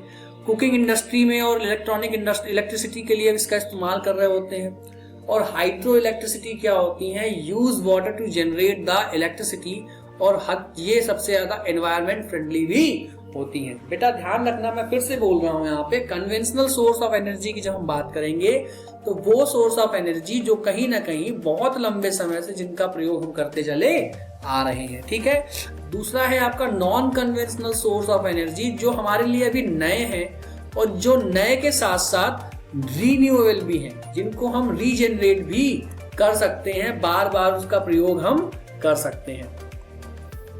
जैसे कि क्या? जैसे कि लिखा हुआ है बेटा सोलर एनर्जी, नया है, अनलिमिटेड है। ठीक है, अनलिमिटेड के साथ साथ क्लीन है। अब used in homes and industry, आज पहले तो शुरू में क्या हुआ कि घरों में इसका इस्तेमाल किया गया। अब आज के समय में बड़ी बड़ी इंडस्ट्रीज में सोलर पैनल लगा के सोलर जो आपकी एनर्जी है उसको सेव किया जा रहा है। ठीक है, wind energy require high wind speed, जितनी ज्यादा तेज हवा चलेगी उतना ज्यादा विंड एनर्जी जनरेट होगी। तो जो समुद्री इलाके होते हैं जहां पे हवाएं तेज चलती, वहां पे विंड एनर्जी बहुत ज्यादा बन सकती है, बनाई जाती है। बायोगैस के बारे में बात होती है, made from the organic waste, जिसका इस्तेमाल हम कहाँ करते हैं? कुकिंग में इस्तेमाल कर सकते हैं, इलेक्ट्रिसिटी जनरेशन में कर सकते हैं। और रूरल इंडिया जो आपका है वहां पे आपको ये नॉर्मली देखने को मिल जाएगी। आगे क्या लिखा हो बच्चों? टाइडल एनर्जी के बारे में बात हो रही है। टाइडल एनर्जी मतलब क्या कि ओशियंस की जो टाइड्स वगैरह जो आते हैं, ओशियन में जो लहरें आती हैं, उनका इस्तेमाल करके क्या करना? इलेक्ट्रिसिटी जनरेट करना। और जियोथर्मल इंडस्ट्री क्या होता है? जियोथर्मल एनर्जी क्या होता है बेटा? कि अर्थ की इंटरनल हीट का इस्तेमाल करके जो वोल्केनिक रीजन होते हैं वहां पे अर्थ की इंटरनल हीट जो होती है, गर्मी जो होती है, उसका प्रयोग करके हम क्या करते हैं, एनर्जी जनरेट कर रहे होते हैं। These are the conventional and non-conventional source of energy. Conventional source of energy are those energy sources which are used by us from a long period of time. But when we talk about a non-conventional source of energy, ये वो source होते हैं बच्चों जो हमारे लिए नए हैं और जिनका प्रयोग करना हम अब अभी भी सीख रहे हैं। ठीक है, ध्यान रखना। आगे बढ़ते हैं। अब कंजर्वेशन की बात होने वाली है। मेनली कंजर्वेशन ध्यान रखना कौन कौन से हैं आपके कंजर्वेशन में। आपके मिनरल्स का कंजर्वेशन क्यों करना चाहिए, एनर्जी रिसोर्स का कंजर्वेशन बेटा क्यों करना चाहिए, आपको पता होना चाहिए। क्योंकि मिनरल्स जो होते हैं वो नॉन रिन्यूएबल होते हैं और मिलियंस ऑफ ईयर लेते हैं क्या करने में, फिर से रीजनरेट करने में मिलियंस ऑफ ईयर लग जाते हैं। आगे क्या लिखा हो, मेथड्स क्या क्या है बेटा कंजर्व करने के। मेथड्स कई सारे हैं। अल्टरनेटिव यूज करें, अल्टरनेटिव एनर्जी सोर्स का यूज करें, जैसे सोलर एनर्जी का इस्तेमाल कर सकते हैं कोयले की जगह, विंड पावर का इस्तेमाल कर सकते हैं कोयले की जगह। रिसाइकिल करने की बात करें, रीयूज और रिसाइकिलिंग की बात होनी चाहिए यहाँ पे। एल्यूमिनियम को हम रिसाइकिल करके यूज कर सकते हैं, आयरन को हम रिसाइकिल करके यूज कर सकते हैं, कॉपर भी उस श्रेणी में आता है आपका। आगे क्या लिखा हुआ, पब्लिक ट्रांसपोर्ट का इस्तेमाल करें जिससे क्या हो, कम से कम फ्यूल का कंजम्पशन हो। कम से कम फ्यूल का कंजम्पशन होगा तो ज्यादा आपका क्या बचेगा, फ्यूल बचेगा। आगे क्या होगा, अडॉप्ट करना चाहिए एनर्जी एफिशिएंट टेक्नोलॉजीज को। ऐसी टेक्नोलॉजी को इस्तेमाल करना चाहिए जो कहीं ना कहीं हमारी एनर्जी को ज्यादा से ज्यादा बचाएं। कहाँ पे, इंडस्ट्रीज में और घरों में भी।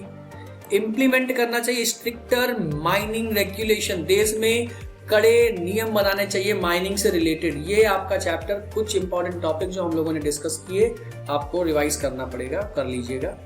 आगे बढ़ते हैं।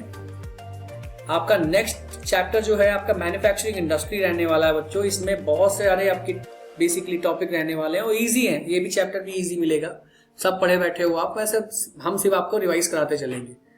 मैन्युफैक्चरिंग इंडस्ट्री की आपकी शुरुआत ही कहाँ पे हो रही होती है, इंडस्ट्रीज। इंपॉर्टेंस क्या होती है मैन्युफैक्चरिंग की, इंडियन इकोनॉमी में मैन्युफैक्चरिंग इंडस्ट्री की क्या इंपॉर्टेंस है, क्या महत्व है।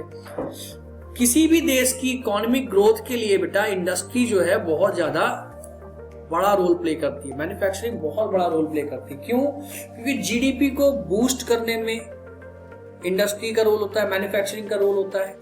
जॉब क्रिएट करने में मैन्युफैक्चरिंग का रोल होता है। कहीं ना कहीं रिड्यूस करना, क्यों अगर आप अपने देश में ही चीजों को बना रहे होगे, अपने देश में चीजों का प्रोडक्शन कर रहे होगे तो आपको दूसरे देश से खरीदना नहीं पड़ेगा, तो इंपोर्ट भी कम होगा। सपोर्ट करते हैं अदर और भी बहुत सारे सेक्टर्स हैं, उनको भी सपोर्ट मिलता है। जैसे कि अगर आपके देश की इंफ्रास्ट्रक्चर अच्छा होगा तो वो ट्रांसपोर्ट को भी मदद मिलेगी, ट्रेड को भी मदद मिलेगी और सर्विसेज को भी मदद मिलेगी। और ना केवल इन सब चीजें, जब ये ऊपर वाली चीजें अच्छे से हो रही होंगी बेटा, तो कहीं ना कहीं आपका स्टैंडर्ड ऑफ लिविंग जो है वो भी बहुत अच्छा होता जाएगा धीरे धीरे। स्टैंडर्ड ऑफ लिविंग मतलब क्या, कि आपका रहन सहन अच्छा होता जाएगा। आगे बढ़ते हैं। टाइप्स ऑफ इंडस्ट्री की बात करें तो बेसिकली मेजरली दो कैटेगरी में बांटा जाता है बच्चों। क्या लिखा हुआ है, एग्रो बेस्ड इंडस्ट्री, जो खेती बाड़ी से मिलने वाला जो रॉ मटेरियल होता है, खेती से मिलने वाला जो रॉ मटेरियल होता है उसका इस्तेमाल किया जाता है इस इंडस्ट्रीज में। ठीक है, तो उसको कौन सी इंडस्ट्री होती है, वो होती है एग्रो बेस्ड इंडस्ट्री। जैसे कि टेक्सटाइल है, कपड़ा है, कपड़े में जो क्या बात करेंगे, कॉटन हो गया, सिल्क हो गया, ऊल हो गया, कहीं ना कहीं एग्रीकल्चर प्रोडक्ट होते हैं। इनका इस्तेमाल कहाँ पे करते हैं बच्चों, हम क्लॉथिंग में, फैब्रिक बनाने में करते हैं। शुगर हो गया, शुगर का रॉ मटेरियल क्या होता है शुगर के लिए, शुगर केन, गन्ना होता है। इससे हम क्या कर रहे होते हैं, शुगर बनाते हैं, मोलासेस बनाते हैं, इथेनॉल बना रहे होते हैं इस चीज से। जूट इंडस्ट्री, ठीक है, एग्रो बेस्ड।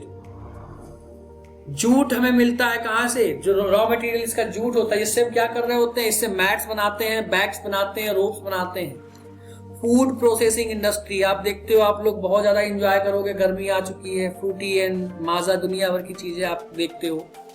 कौन सी, ये फूड प्रोसेसिंग इंडस्ट्री होती है, जहां पे आप क्या करते हो, अनाज देखते हो, आटा पिसा हुआ आता है, फ्रूट्स आते हैं, वेजिटेबल्स आते हैं।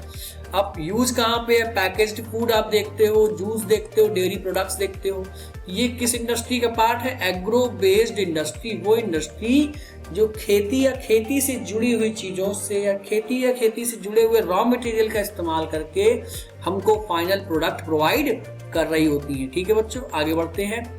सेकेंड टाइप ध्यान रखना, मिनरल बेस्ड इंडस्ट्री कौन सी होती है, जहां पे मिनरल्स का इस्तेमाल करा जाता है। जैसे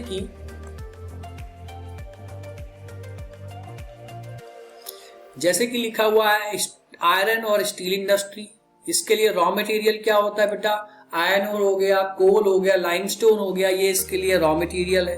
कंस्ट्रक्शन, मशीनरी एंड ट्रांसपोर्टेशन जो है ये क्या होने वाला है बच्चों, ये इसका प्रयोग कहाँ पे किया जाता है, लोहे का कंस्ट्रक्शन में किया जाता है, मशीन में किया जाता है, ट्रांसपोर्टेशन में किया जाता है। सीमेंट का इस्तेमाल किस में होता है, लाइमस्टोन। सीमेंट जो है वो क्या है, इंडस्ट्री है। इसके लिए रॉ मटेरियल कहाँ से आता है सॉरी, लाइमस्टोन, कोल या जिप्सम हो गया, ये सब क्या हो गया, इसके लिए रॉ मटेरियल होता है। इंडस्ट्री में यूज क्या होता है इन सब चीजों का, कहाँ पे होता है, इंफ्रास्ट्रक्चर में यूज होता है, रोड्स बनाने में, बिल्डिंग बनाने में सीमेंट का इस्तेमाल होता है। एल्यूमिनियम आप देखते हो, इसका रॉ मटेरियल बॉक्साइट होता है, फुल फॉर्म याद, ये ध्यान रखना, बॉक्साइट किसका और होता है, एल्यूमिनियम का। एग्जाम में पूछा गया एमसीक्यू में। अब एल्यूमिनियम का इस्तेमाल कहाँ करते हैं बेटा, एयरक्राफ्ट में करते हैं, ऑटोमोबाइल में करते हैं और यूटेंसिल्स वगैरह में करते हैं। ये कुछ चीजें हैं आपको ध्यान रखनी है, रिवाइज करते चलिएगा साथ में। Major manufacturing industries in the India, आपके देश की जो मेजर इंडस्ट्रीज है कौन कौन सी हैं, स्टील और आयरन आपके देश में मेजर आपको देखने को मिलेगी, बहुत backbone of the industrial development आपके लिए है। Provides raw material for the construction, machinery and the transport. Major जो आपके बड़े बड़े जो कारखाने लगे हुए हैं वो कहाँ लगे हुए हैं, जहां पे लोहा ज्यादा मिलेगा वहीं पे कारखाने होंगे। दूसरी मेजर इंडस्ट्री आपके लिए क्या है, टेक्सटाइल इंडस्ट्री। कपड़ा जो बनता है आपका सेकेंड लार्जेस्ट प्रोड्यूसर है हम इंडिया वर्ल्ड में टेक्सटाइल के लिए। Cotton, silk, wool and synthetic textile आपके देश में देखने को मिलेगा बड़े तादाद में। आगे बढ़ते हैं, जूट इंडस्ट्री हो गया। जूट पश्चिम बंगाल जो है मेजर प्रोड्यूसर है, लार्जेस्ट प्रोड्यूसर है जूट का आपके देश में। शुगर इंडस्ट्री जो आप घरों में इस्तेमाल करते हो, one of the top sugar producer in the world है हम। इस शुगर जो आपका शुगर केन है, रॉ मटेरियल होता है, उससे बनता क्या क्या है, शुगर बनता है, जैगरी बनता है और एथेनॉल वगैरह का इस्तेमाल बनाया जाता है बेटा। ठीक है, सीमेंट इंडस्ट्री आपको देखने को मिलेगी, एल्यूमिनियम इंडस्ट्री देखने को मिलेगी।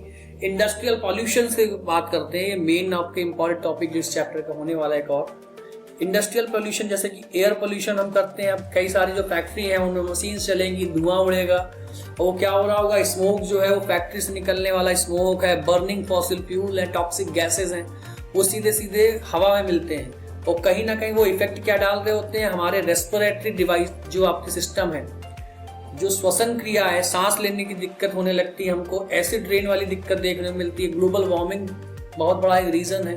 कंट्रोल क्या कर सकते हैं, कैसे कंट्रोल कर सकते हैं इन सब चीजों को बच्चों, फिल्टर के माध्यम से, स्क्रबर्स वगैरह लगा सकते हैं हम फैक्ट्रीज में, ध्यान रखना। शिफ्ट कर सकते हैं, क्या कैसे शिफ्ट कर सकते हैं, clean energy source like solar और विंड पावर पे हम शिफ्ट कर सकते हैं। वाटर पोल्यूशन है हमारे देश में, हमें देखने को मिलता है, क्या क्यों कैसे मिल रहा है, क्यों कॉज क्या है इसके बेटा, हम इंडस्ट्रियल वेस्ट को सीधे सीधे वाटर में डाल रहे हैं, पानी में डाल रहे हैं, केमिकल बहुत ज्यादा डाल रहे हैं। डाई जो है जिसका इस्तेमाल आप कई चीजों में इस्तेमाल करते हैं, उनको हम सीधे सीधे क्या कर रहे हैं, पानी में डाल रहे हैं, जिससे वाटर जो है पॉल्यूट होता जा रहा है।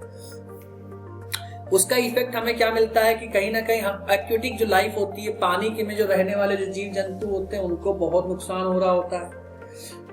कॉजेस क्या होती हैं, इसके साथ साथ कई सारे डिजीज जो है ह्यूमंस को भी देखने को मिल रही है और आप पढ़ोगे आगे चल के कई सारे डिजीज पानी से रिलेटेड, जैसे कि डायरिया हो गया, कालरा हो गया और कहीं ना कहीं टाइफाइड जैसी बीमारियां, वायरस जो होते हैं वो आपके इस जैसे देखने को मिल रहे हैं। कंट्रोल मेजर्स क्या क्या होते हैं, किस प्रकार से हम इसको कंट्रोल कर सकते हैं। कंट्रोल करने का सिंपल सा तरीका होता है बेटा, ट्रीट करके डालें। जो आपका पानी जो हम डाल रहे हैं, वेस्ट वाटर जो है उसको हम ट्रीट कर लें, उसको साफ कर दें, फिर उसको रिलीज करें।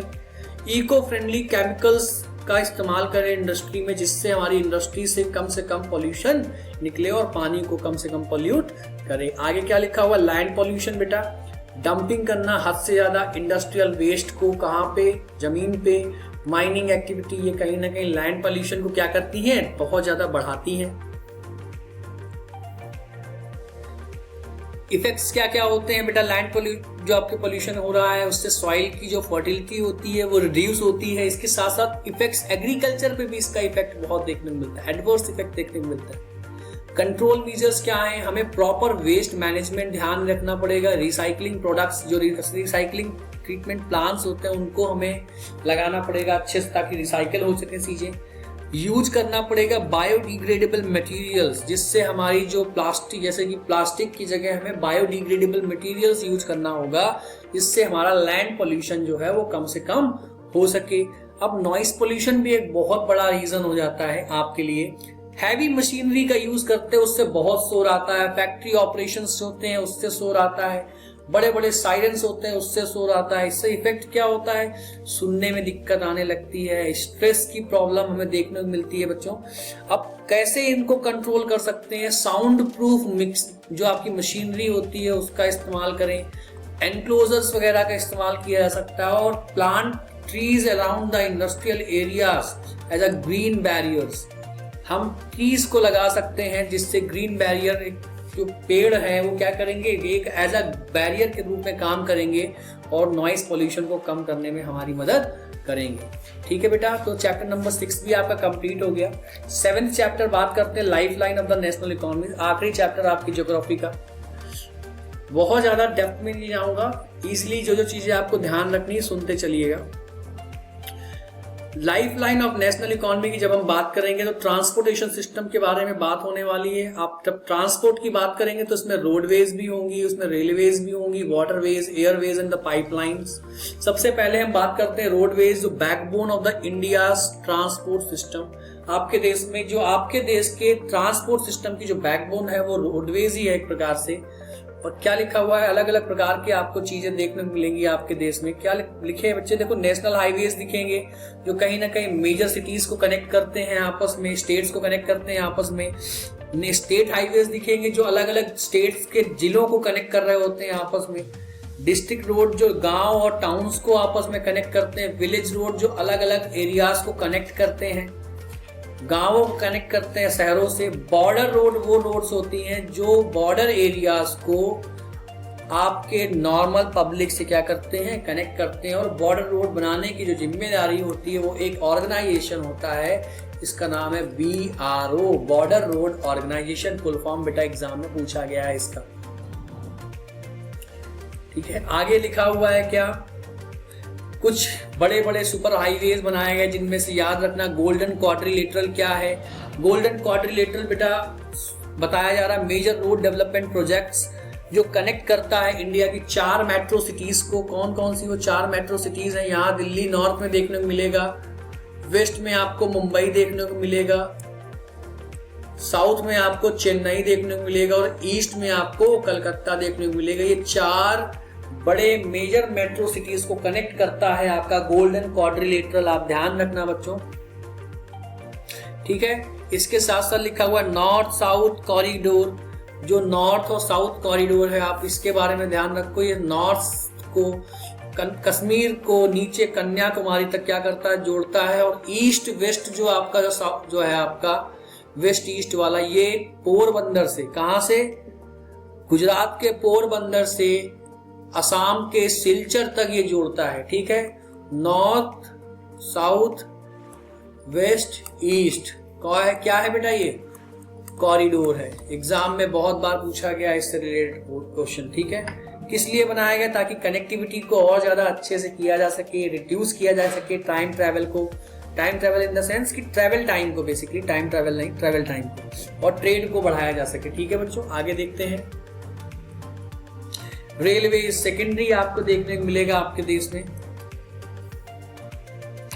रेलवेज जो है आपके देश की life line of the nation कह सकते हो इसको आप। इंडिया का जो रेलवे है वो वर्ल्ड का one of the largest rail network में से एक है वर्ल्ड में। इंडिया रेलवे नेटवर्क जो है आपका, ये क्या करता है, बेसिकली सिटीज को टाउन से और रूरल एरिया से आपस में कनेक्ट करता है। ना केवल इसके अलावा पैसेंजर्स के लिए भी बहुत जरूरी है रेलवे, और गुड्स को एक जगह से दूसरी जगह ले जाने के लिए भी आपको रेलवे देखने को मिलने वाला है। ठीक है बच्चों, ये टाइप्स ऑफ रेलवेज है, इतना इंपॉर्टेंट नहीं है, ध्यान रख लेना, मैंने ऐड कर दिया डिटेल।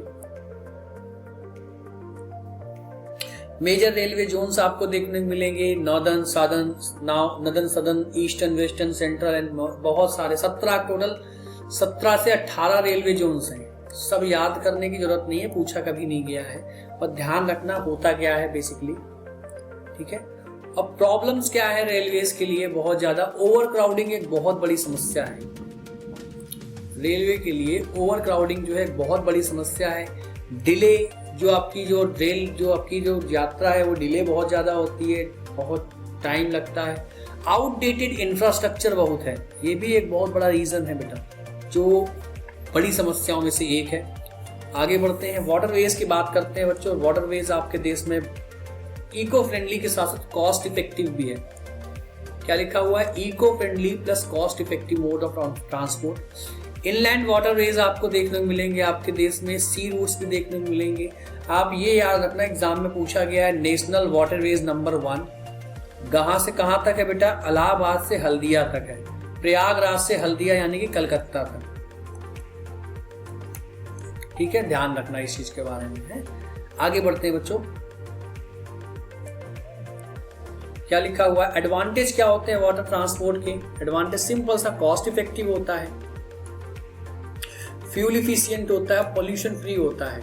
अब मेजर सी पोर्ट की जब हम बात करेंगे तो बेटा ध्यान रखना 12 मेजर सी पोर्ट आपके देश में आपके एग्जाम के आपके चैप्टर में जो दिए गए हैं वो हैं।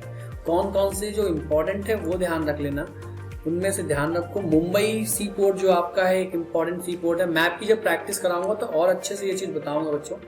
मुंबई पोर्ट जो है लार्जेस्ट नेचुरल हार्बर आपके देश में देखने को मिलेगा। ठीक है, मुंबई सी पोर्ट। जवाहरलाल नेहरू सी पोर्ट जो है ये भी आपको ध्यान रखना है।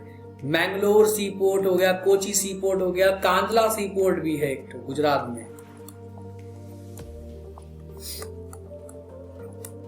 ठीक है, कांडला सी पोर्ट भी है गुजरात में, ध्यान रखना। ठीक है बच्चों, आगे बढ़ते हैं। ईस्टर्न कोस्ट जो आपका ये, एक मिनट, ये इस प्रकार से है। तो वेस्टर्न कोस्ट पे कुछ छह आपको देखने को मिलेंगे बड़े बड़े, और ईस्टर्न पे भी कुछ आपको 6 देखने को मिलेंगे। इस प्रकार से ध्यान रखना। यहाँ पे आपको देखने को मिल जाएगा कौन सा? कांडला। इधर आपको मुंबई देखने को मिलेगा, इधर पे मुंबई से थोड़ी दूर पे आपको न्यावा सेवा देखने को मिलेगा। नीचे आओगे यहाँ गोवा मिलेगा, गोवा में आपको एक पोर्ट मिलेगा मार्मुगांव। ठीक है, नीचे आओगे कर्नाटका में, कर्नाटक में यहाँ पे आपको मिलेगा एक मैंगलोर पोर्ट। कौन सा? इधर नीचे आओगे केरल में आपको एक पोर्ट देखने को मिलेगा, क्या? कोची। अब नीचे आओ, इस तरफ आओ बेटा ईस्टर्न वाले हिस्से पे, इधर 3 पोर्ट आपको तमिलनाडु में देखने को मिलेंगे। सबसे पहले मिलेगा तुतिकोरिन, फिर चेन्नई, और इधर बीच में एक छोटा सा नया पोर्ट बनाया गया जिसका नाम है एन्नौर। ठीक है बेटा, ध्यान रखना। ये सी पोर्ट आपको ऐसे ही याद रखने हैं। आंध्र प्रदेश में एक सी पोर्ट देखने को मिलेगा विशाखापट्टनम। वाइजैक सिटी में आपको देखने को मिलेगा। ठीक है, उड़ीसा में जाओगे तो यहाँ पारादीप देखने को मिलेगा, और कलकत्ता वाले रीजन में आप जाओगे तो वहां पे 2 पोर्ट देखने को मिलेंगे, कलकत्ता सी पोर्ट और हल्दिया सी पोर्ट। ठीक है, ये आपके सी पोर्ट आपको देखने को मिलने वाले हैं। आगे बढ़ते हैं बेटा। एयरवेज की बात करें तो मेजर एयरपोर्ट्स आपको याद रखना है, एग्जाम में यही पूछा गया है कौन कौन से बड़े इंटरनेशनल एयरपोर्ट्स हैं आपके देश में। याद रखना, इंदिरा गांधी इंटरनेशनल हवाई अड्डा दिल्ली में है, छत्रपति शिवाजी महाराज इंटरनेशनल एयरपोर्ट मुंबई में है, चेन्नई इंटरनेशनल एयरपोर्ट ये ध्यान रखना, राजीव गांधी इंटरनेशनल हवाई अड्डा हैदराबाद में है।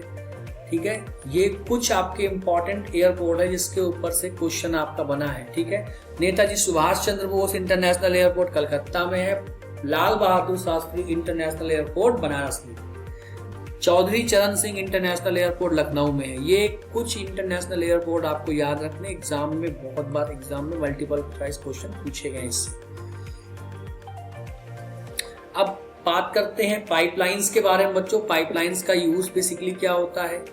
ये जो आपका लॉन्ग डिस्टेंस बेसिकली पेट्रोलियम या नेचुरल गैसेस होती है या वाटर होता है, ओवर अ लॉन्ग डिस्टेंस अगर ट्रांसपोर्ट कराना है तो क्या करना है, इनलैंड के माध्यम से, हम पाइपलाइन के माध्यम से ट्रांसपोर्ट कराते हैं।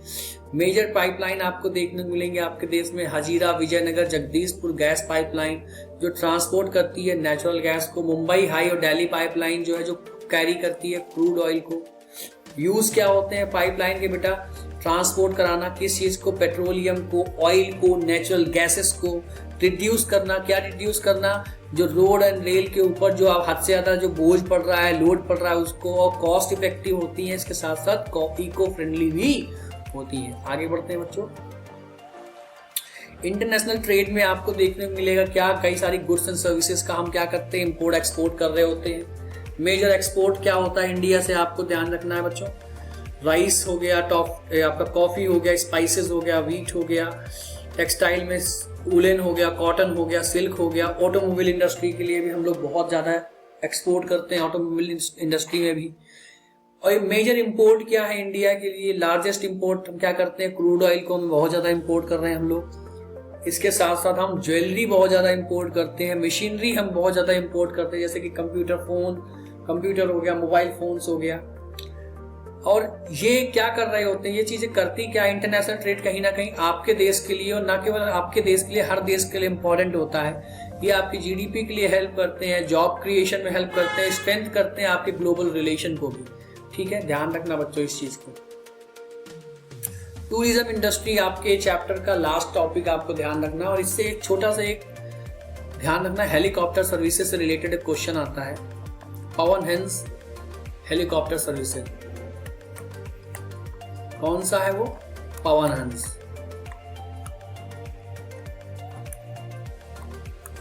ठीक है, ये एग्जाम में पूछा गया किससे रिलेट करता है, ध्यान रखना हेलीकॉप्टर इंडस्ट्री से रिलेट करता है। टूरिज्म इंडस्ट्री में क्या रोल होता है आपके देश की ग्रोथ के लिए। अब भारत का जो टूरिज्म है फास्टेस्ट ग्रोइंग इंडस्ट्री है।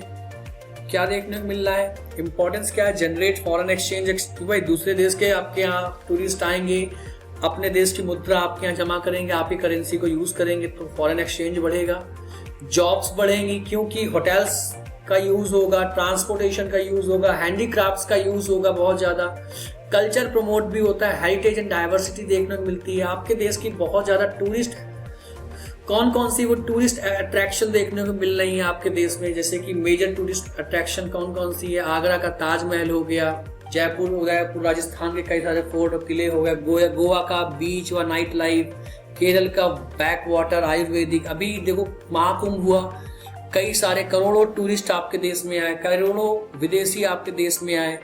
इसके साथ साथ बहुत सारे ऐसी चीजें होती हैं समय समय पे आपको देखने को मिलता है जो आपके देश में टूरिज्म को बहुत ज्यादा बढ़ावा दे रही होती है। बेटा इस प्रकार से आपका ज्योग्राफी का जो कंप्लीट रिवीजन होना चाहिए था वो मैंने करा दिया। जो आपके मेनली इंपॉर्टेंट टॉपिक्स थे मैंने हर एक टॉपिक के बारे में आपको अच्छे से रिवाइज करा दिया है। इससे बाहर आपके एग्जामिनेशन में क्वेश्चन नहीं बनेंगे। ठीक है, तो बेटा पढ़ते रहिए, अच्छे से पेपर करके आइए। Good luck, thank you.